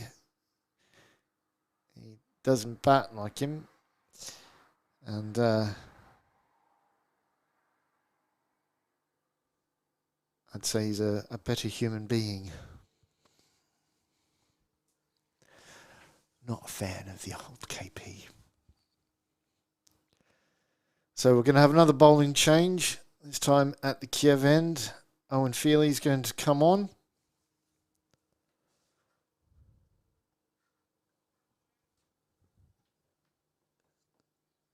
First over today, he bowled 3 overs, 1 for 29. And I'd say if you offered that to him right now, he'll take it. Especially if that 1 was Midle. Which,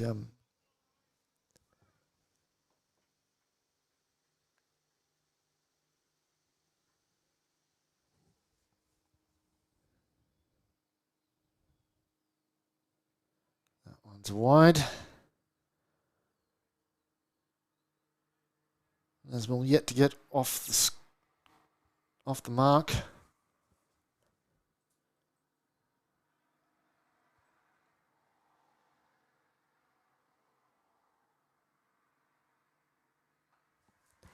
He will now. He's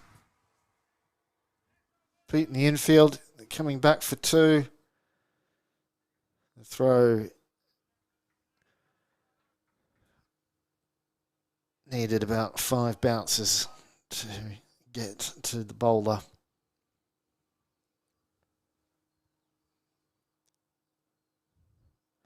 Owen in again. This one is nicely played through point, racing away towards the boundary, and it makes it. It's a good shot there for 4 from Nazmul.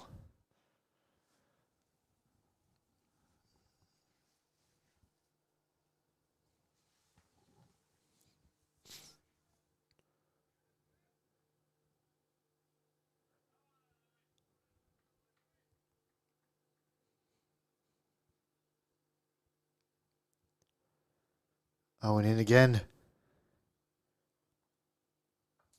And very similar, but this time Nazmul's hit it back of point.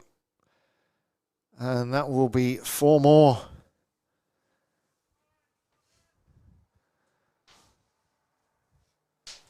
So he took a few deliveries to before he got off the mark. But once he started the scoring shots, they're flowing well. He was none from 4, and now he's 10 from 7.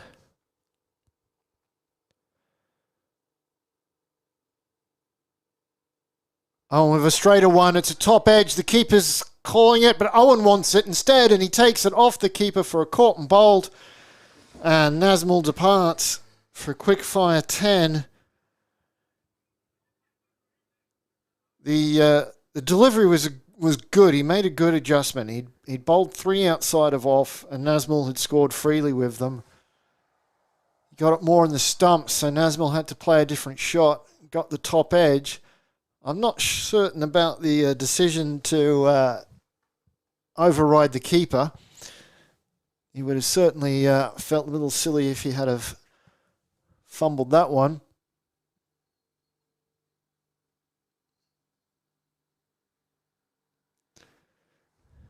But he held on to it.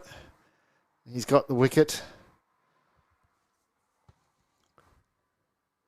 Team saying that Kevin can drink at a much higher level than the other KP. No doubt.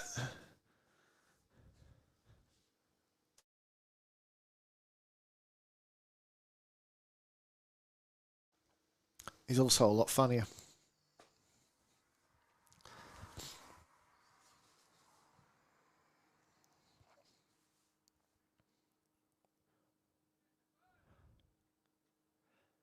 So Shoaib is the new batter. Did a good job with the ball in the first innings for his side. And he also did a good job for his side with the bat in the first match today, 23 from 14.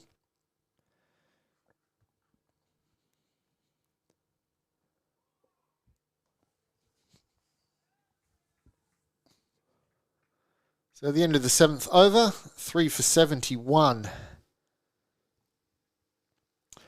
And the ascendancy the Rising Stars were in, I'd say that's just been pulled back a little.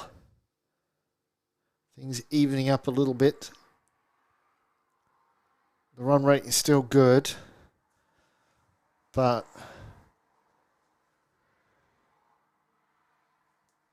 starting to lose batters. Meidl's still there. Hasn't had much of the strike for a while. Both Udian and Nazmul took a lot of the strike for their short innings. They made contributions. That has to be said. But it has been quite a long time since Meidl's really had a good amount of face. That could weigh on him. But we'll see how he takes to the bowling from KP. Feels weird saying that. He just has a little look, has a little block, showing Big Kev some respect.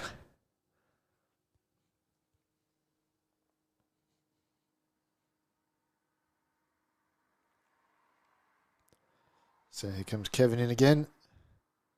Shorter. Pulls it away. Didn't really get hold of it. Should just be the one. And it is.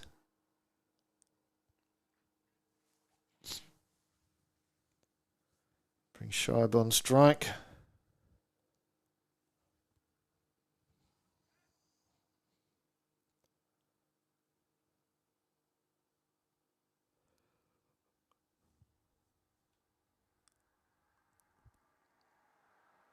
Swing and a miss by Shoaib.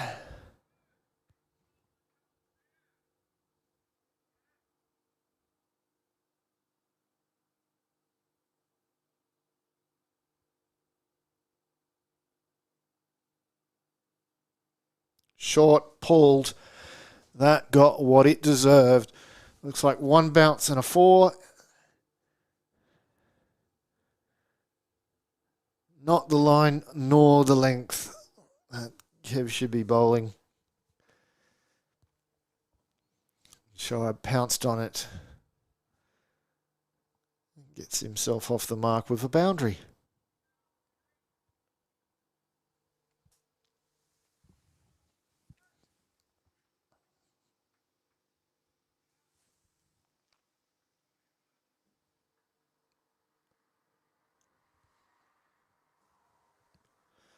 So what's Kev got to in response?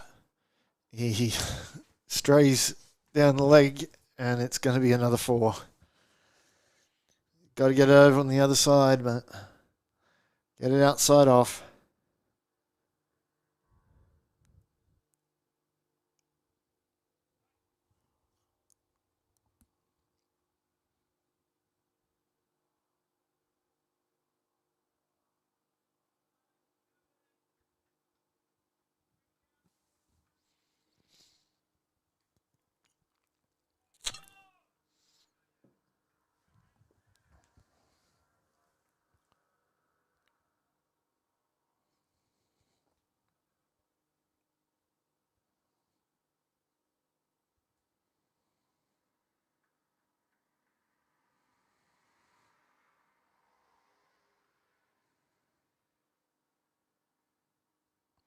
He goes, puts this one outside off this time and gets the dot ball to complete the over.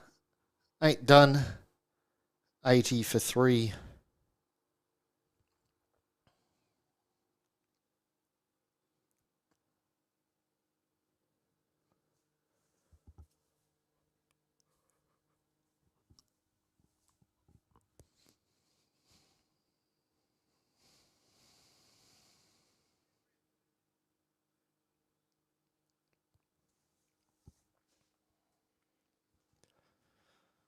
Owen is going to continue from the Kiev end.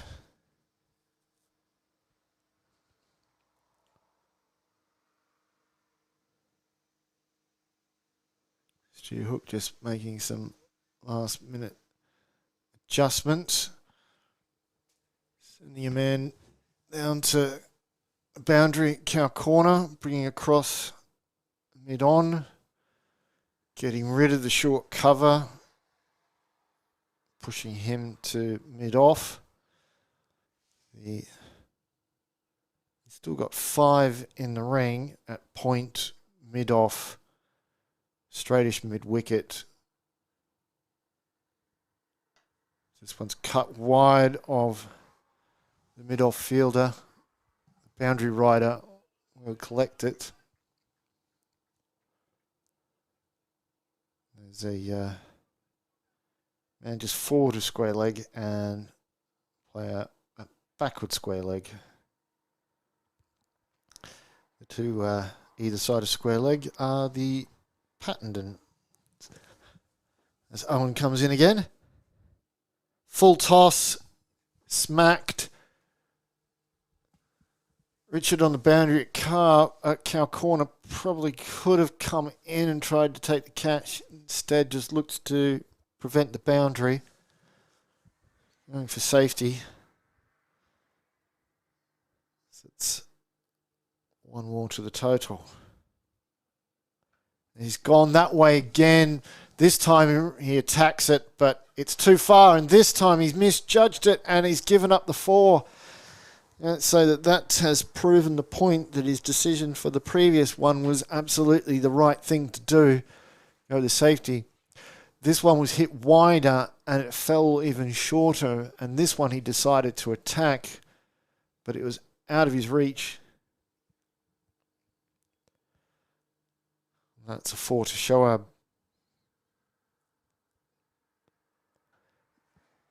Gone there again. Richard's attacking it again. And he got his hands to it. But he's put it down and it's rolled onto the boundary for 4 runs.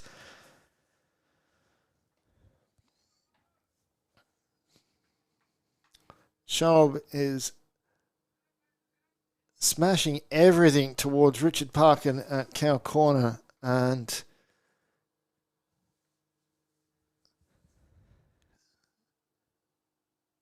picking up runs. Full of ball, just driven to Tim at mid-off.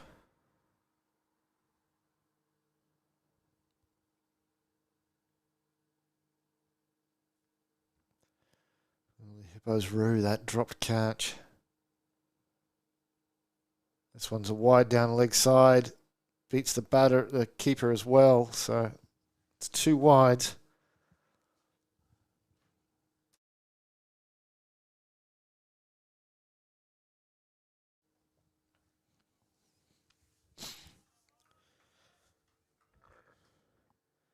So 1 ball remaining. Owen coming into Meidel. Full toss again on the leg side. Not sure if he got back to that. The umpire indicates no, it's a leg by.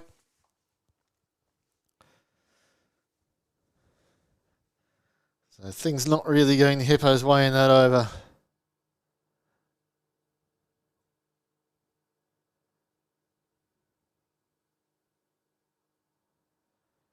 Expensive one. Rising Stars will enjoy it. That means they now have less runs to get than balls remaining. 64 from 66. With 11 overs to go. 3 for 94. And I'd say the Hippos have got to take wickets if they're going to have any chance to defend this. The wicket they want in particular is the man on strike now, Meidel. Clips this one off his legs. It's beaten the fielder. It's racing to the boundary, and that will be 4. Nicely played. Meidel showing that his lack of face for the last few overs has not done anything to affect his timing and placement.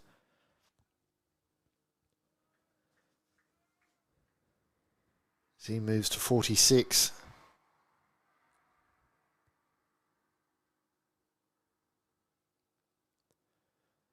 Kevin really needs to adjust his line. He does so here. It's in the air, but there's no one straight enough to take the catch. And they'll get back for 2 runs.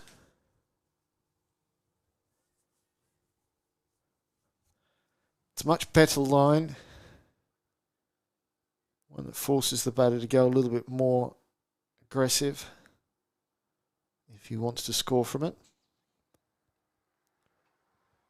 That one might have been a wide, but instead Meidel decided to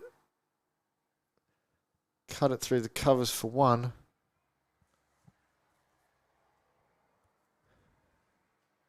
He's got the 30-run partnership between these two of just 16 balls. That's the thing about this Rising Stars innings. Oh, big swing and a miss from Shoaib. He's going for glory. Glory evaded him. Yeah, the Rising Stars, they've put together some very useful partnerships in this innings. This one is chipped straight over the head of the short cover. Just the 1 run.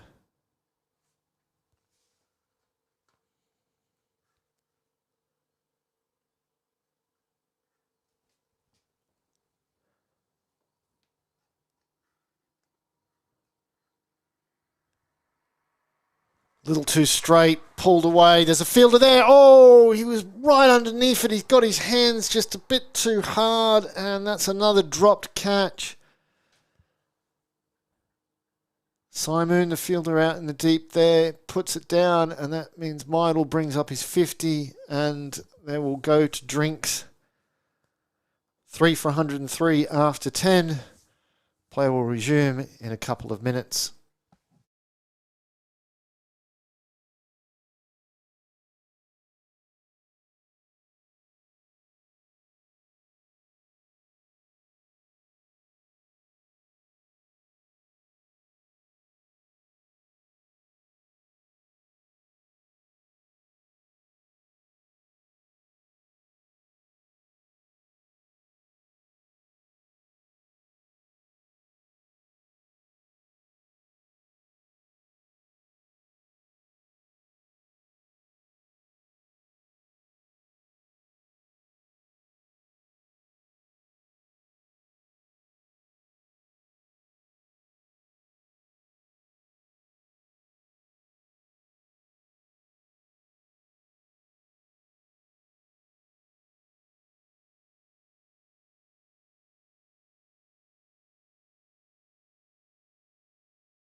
And that's another 4. Well hit by Shoab. It's over from Simon is not looking good for the Hippos, but it's exactly what the Rising Stars want.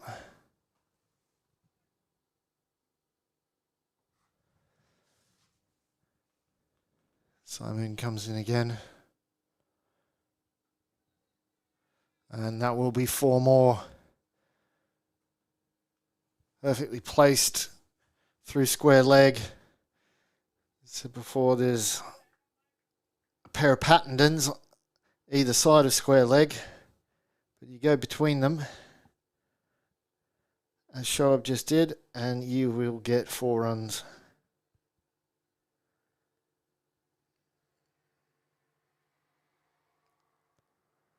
$14 from this over so far, and there's still 1 more legal delivery remaining. The run chase is getting very easy for the Rising Stars. That's a much better ball. Just beats the outstretched hand of Tim Heath at mid-off. I'll get 1 to make it 15 from the over.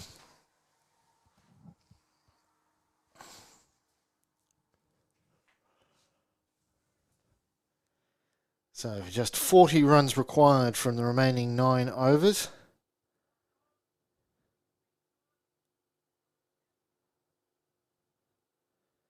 And it looks like young Henry Pattenden is going to come on to bowl. From the Stockholm end. In the morning match, he bowled 2 overs, 1 for 15. Picked up the wicket of Nazmul in that game. His side would certainly love him to get rid of one of these 2 batters. Now,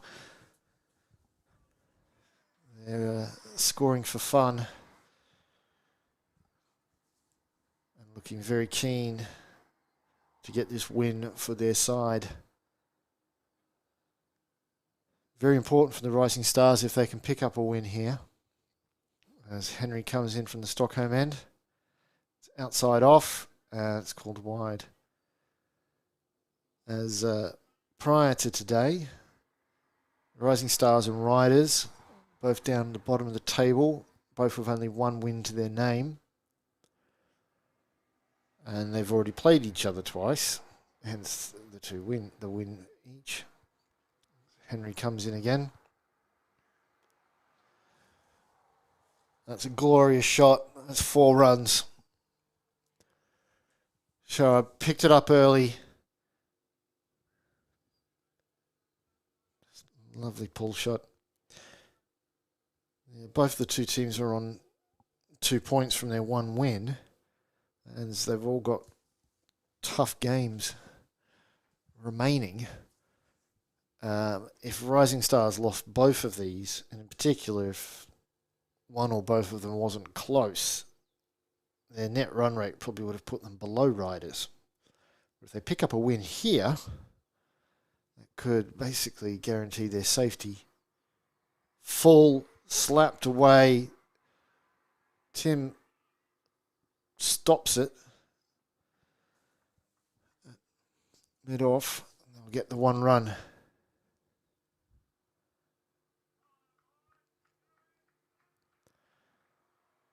Yeah, a win here for the Rising Stars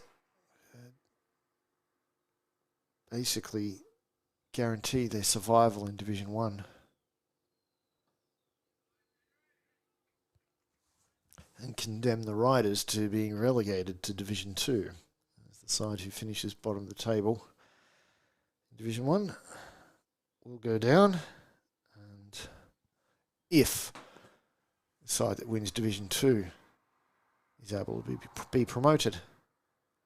Full and outside off, and it's called a wide.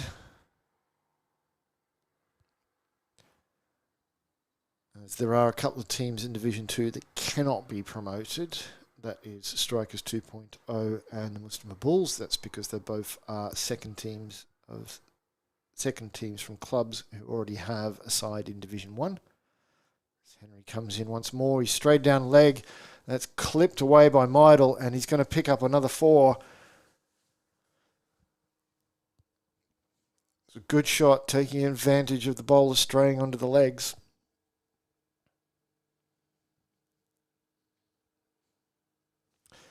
Yeah, so there's a rule in Australian cricket that a club cannot have 2 teams in the one division.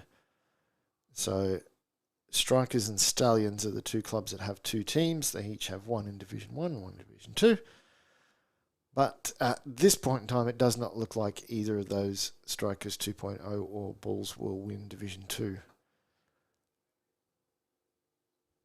As Meidel drives that nicely back past the bowler for 1. The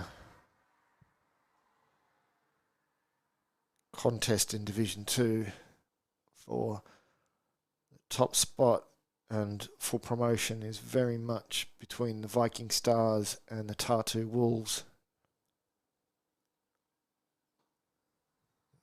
Chips this one through the covers. Fielder out on the boundary cleans it up.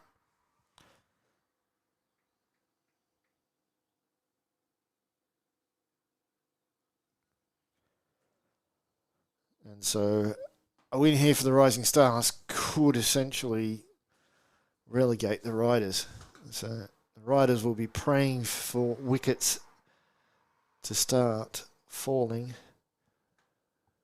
probably more so than the Hippos, as win or a loss here doesn't really do anything to the Hippos' position in the table.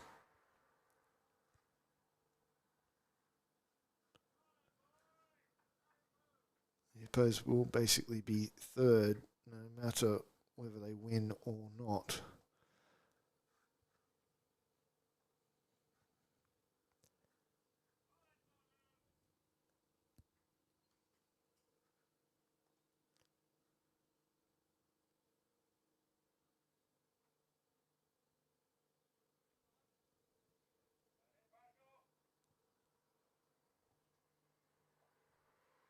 Just the one there for the first ball of Simone's second over. And the Riders, their remaining 3 games, 2 matches against the Strikers and 1 against Tallinn United. I would not expect the Riders to be able to pick up any points out of those 3 games. Slower ball from Simone, just blocked out by Meidel.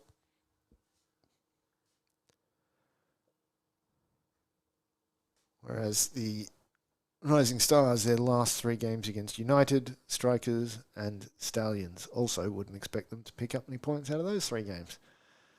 Which is why I think that the result of this match here now could decide who gets relegated from Division 1.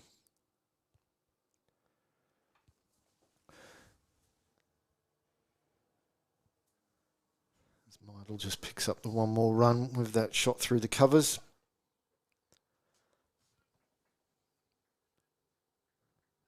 Hippos currently are on 8 points. The Strikers in second place are on 10. The Stallions on 12. The Stallions so far undefeated. Simon. Shoaib finds just 1 more single. They don't need to take any real risks. As long as those 2 remain there, they should be able to just pick this up in the fashion that they are doing currently, as they only need just over 3 and over. These 3 singles from this over will pretty much get them there. As they know, as I was just about to say, as they know that it's guaranteed that they're going to be a couple of wides, and there is one of them, so that's 4 from the over. And United in 4th position, currently on 4 points.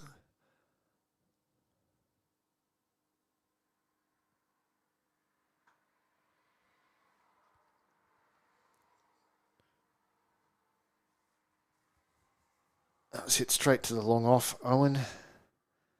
Hence, just the one run. Like I said, that's all these batters need to do. Fielders were all back on the boundary.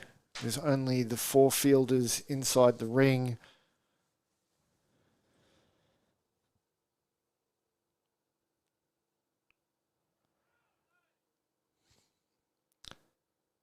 Appeal only from the cover fielder. Bowler and wicketkeeper were not interested.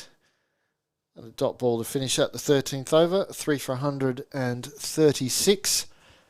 Just the 22 required.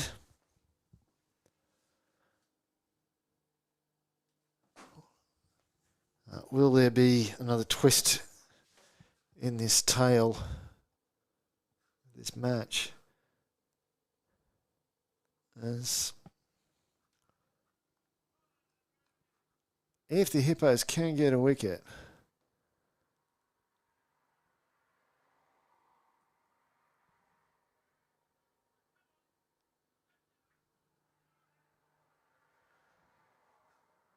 could put pressure on the new batter. Henry Pattenden continuing from the Stockholm end. In the air, it's going to land safe. And they'll just pick up the 1 run.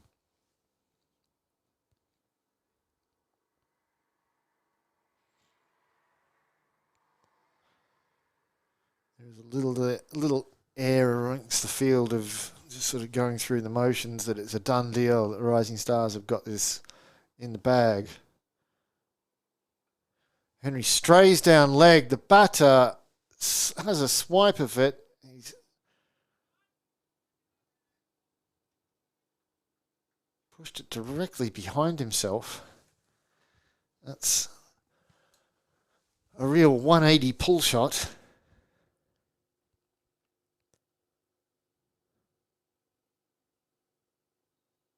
If he had middled it, it would have come straight at the commentary hut. The windows may have been in danger.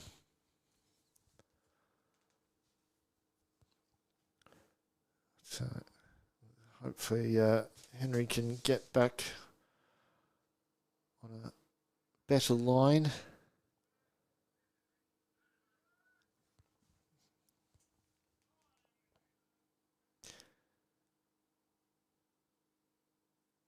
Comes in again. This is much better. They'll still pick up the 1 as it was just wide of Tim at mid-off. He got a foot to it, but it rolled past him. I think the Hippos really should be getting more fielders into the face of the Rising Stars batters. These guys are just looking for singles at this point in time. Make them adjust. Make them go more attacking. Make them force them to play shots that might bring about errors.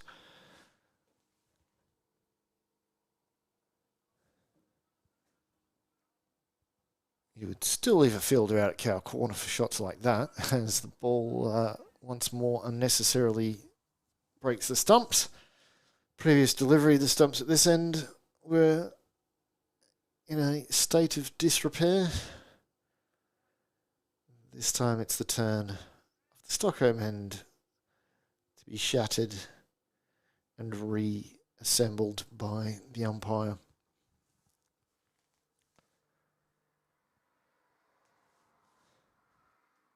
Yeah, I definitely think they need to be a bit more,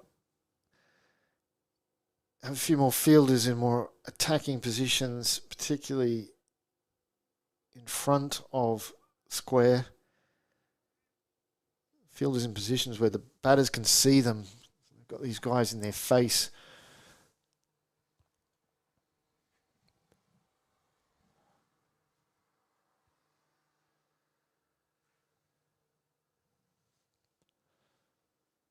And then batters have to feel like they have to hit over the infield to score runs.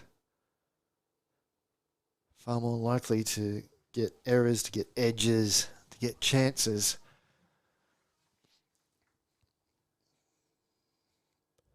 Than what is going on at this point in time.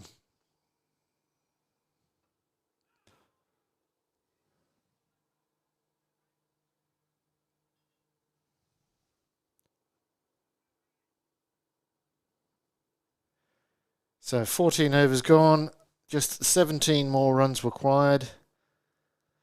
You really do feel that those 2 drop catches in quick succession really have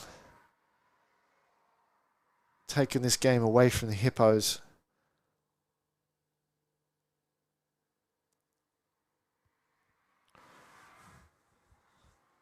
And Meidel and Shoaib looking like they will just cruise to victory. So, change in bowling from the Kiev end. It's going to be Dominic.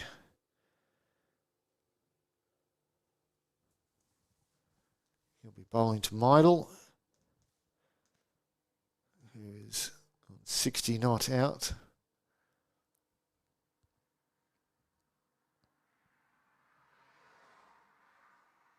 It's loopy. It's a big appeal, and he's got the wicket. He's gone. Shoaib, he actually tried to show respect to the fruity, loopy ball, but he's missed it completely. Wraps him on the pads, and he's out LBW. Dominic picks up a wicket with his first ball. Has that thrown a cat amongst the pigeons? The 4th wicket for the Rising Stars falls. Just as it looked like Meidel and Shoaib were going to cruise to victory, Meidel departs for an excellent 60. That's on the back of the 72 he got this morning, so he's really done a good job for his side with the bat today, also contributing with the ball, it has to be said. And now, things are slightly different. A new batter at the crease, and you can see Stu Hook is bringing fielders in. He now suddenly feels like, hang on, this game's not over.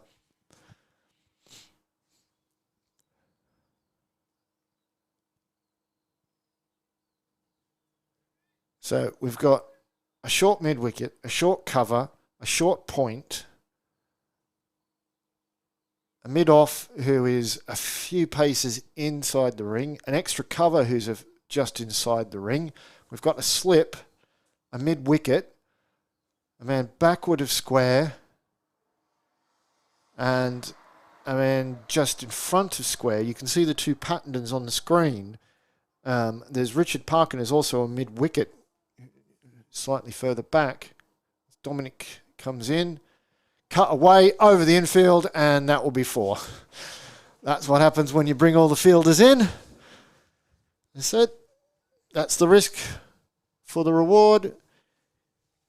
He plays an attacking shot. It's Partha's first ball. He just got it over the head of Simoon, so he picks up 4. But you're going for the reward as the fielding side, or if he doesn't get hold of that, if he doesn't get it quite so high, he could be back in the pavilion.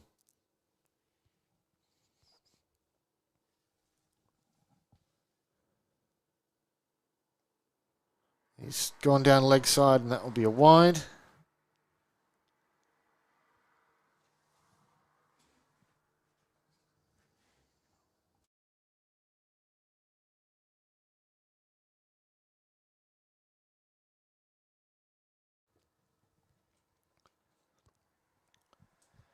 Dominic coming in again.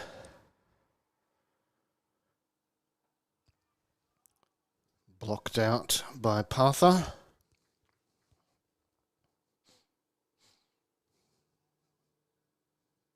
Just 12 runs remaining. So these slow leapy balls, when Dominic gets them on the stumps, the batters, they don't feel comfortable to take the risk and have a slash at it. This one's outside off, so he cuts it away, but it's straight to Simoon, who stops it. So that's a dot ball.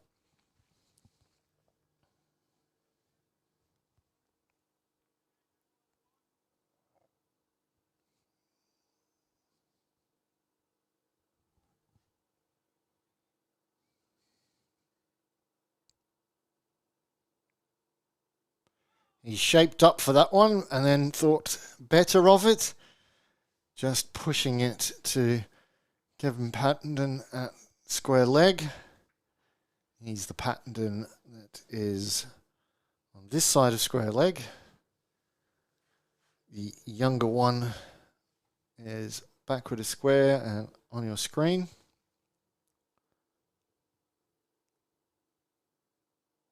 This one's a wide outside off stump.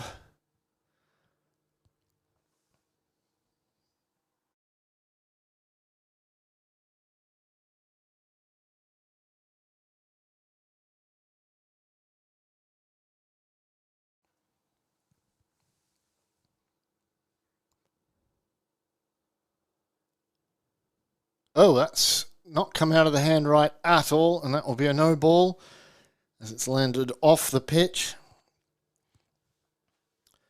It's been a bit of a mixed bag here from Dominic. When he's got them straight, when he's got them on the stumps, he's troubled the batters. He's had them guessing, had them in two minds. But other balls. Oh! Partha shaping up, looking to smash that out of the ground and completely misses it. So the end of the over, 10 runs still required, 5 overs to get them in.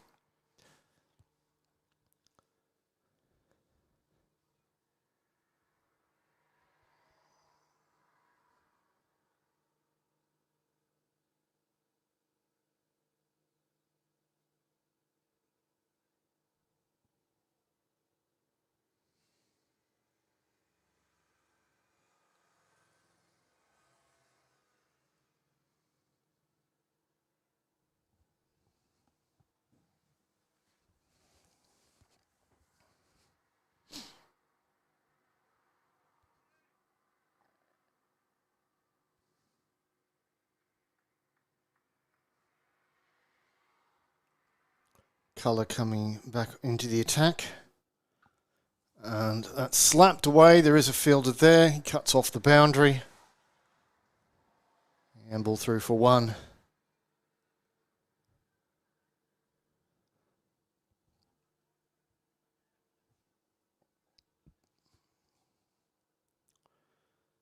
Partha on strike. Making a few adjustments, bringing in fielders. They don't want Shoaib back on strike. They feel like they can get a wicket here. They've got the slip in. Mid-wicket's close the gully. It's a play and miss outside of off.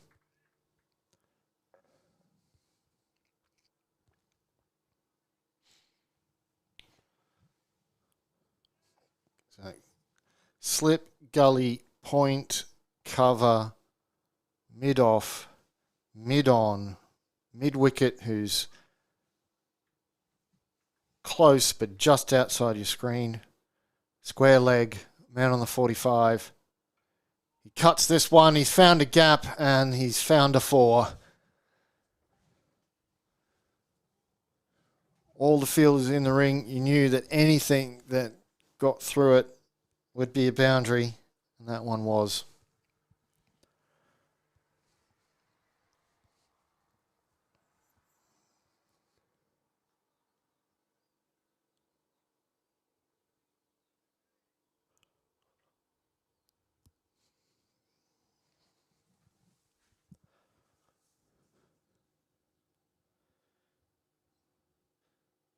Hippos remaining with their attacking field for Partha. It's a straighter ball from colour. Just defended by the batter.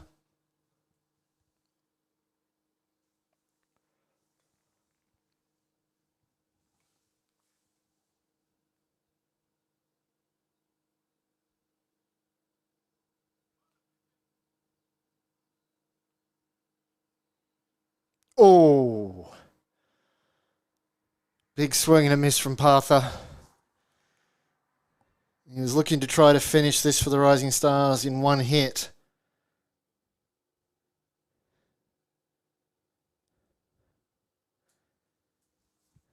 He thought he could smash that to cow corner for 6 to bring up the victory for his side, but He's got to make contact with the ball first. Again, just blocks this straighter one from colour out. That's the end of the over. 5 runs required for victory for the Rising Stars. A victory which should see them safe in Division 1 for next year. And could condemn the Tallinn Riders to relegation. Still more to go in the season, but if the Rising Stars do win here, it means the Riders have to get a win and they have to overturn a big net run rate deficiency to be able to get above the Rising Stars.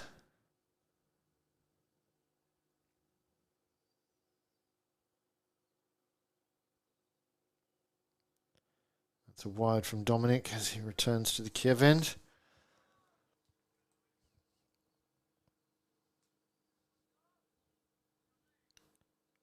You would think that this will be the last over. 4 more runs. One shot can end it all. It's loopy, it's straight, it's driven, and it's going to be 4 runs. And victory for the Rising Stars. Getting it done in 16.1 overs. 44 not out from Shoab to go along with the excellent 60 from Meidel. The Rising Stars get a convincing win that will do some really positive things to their net run rate.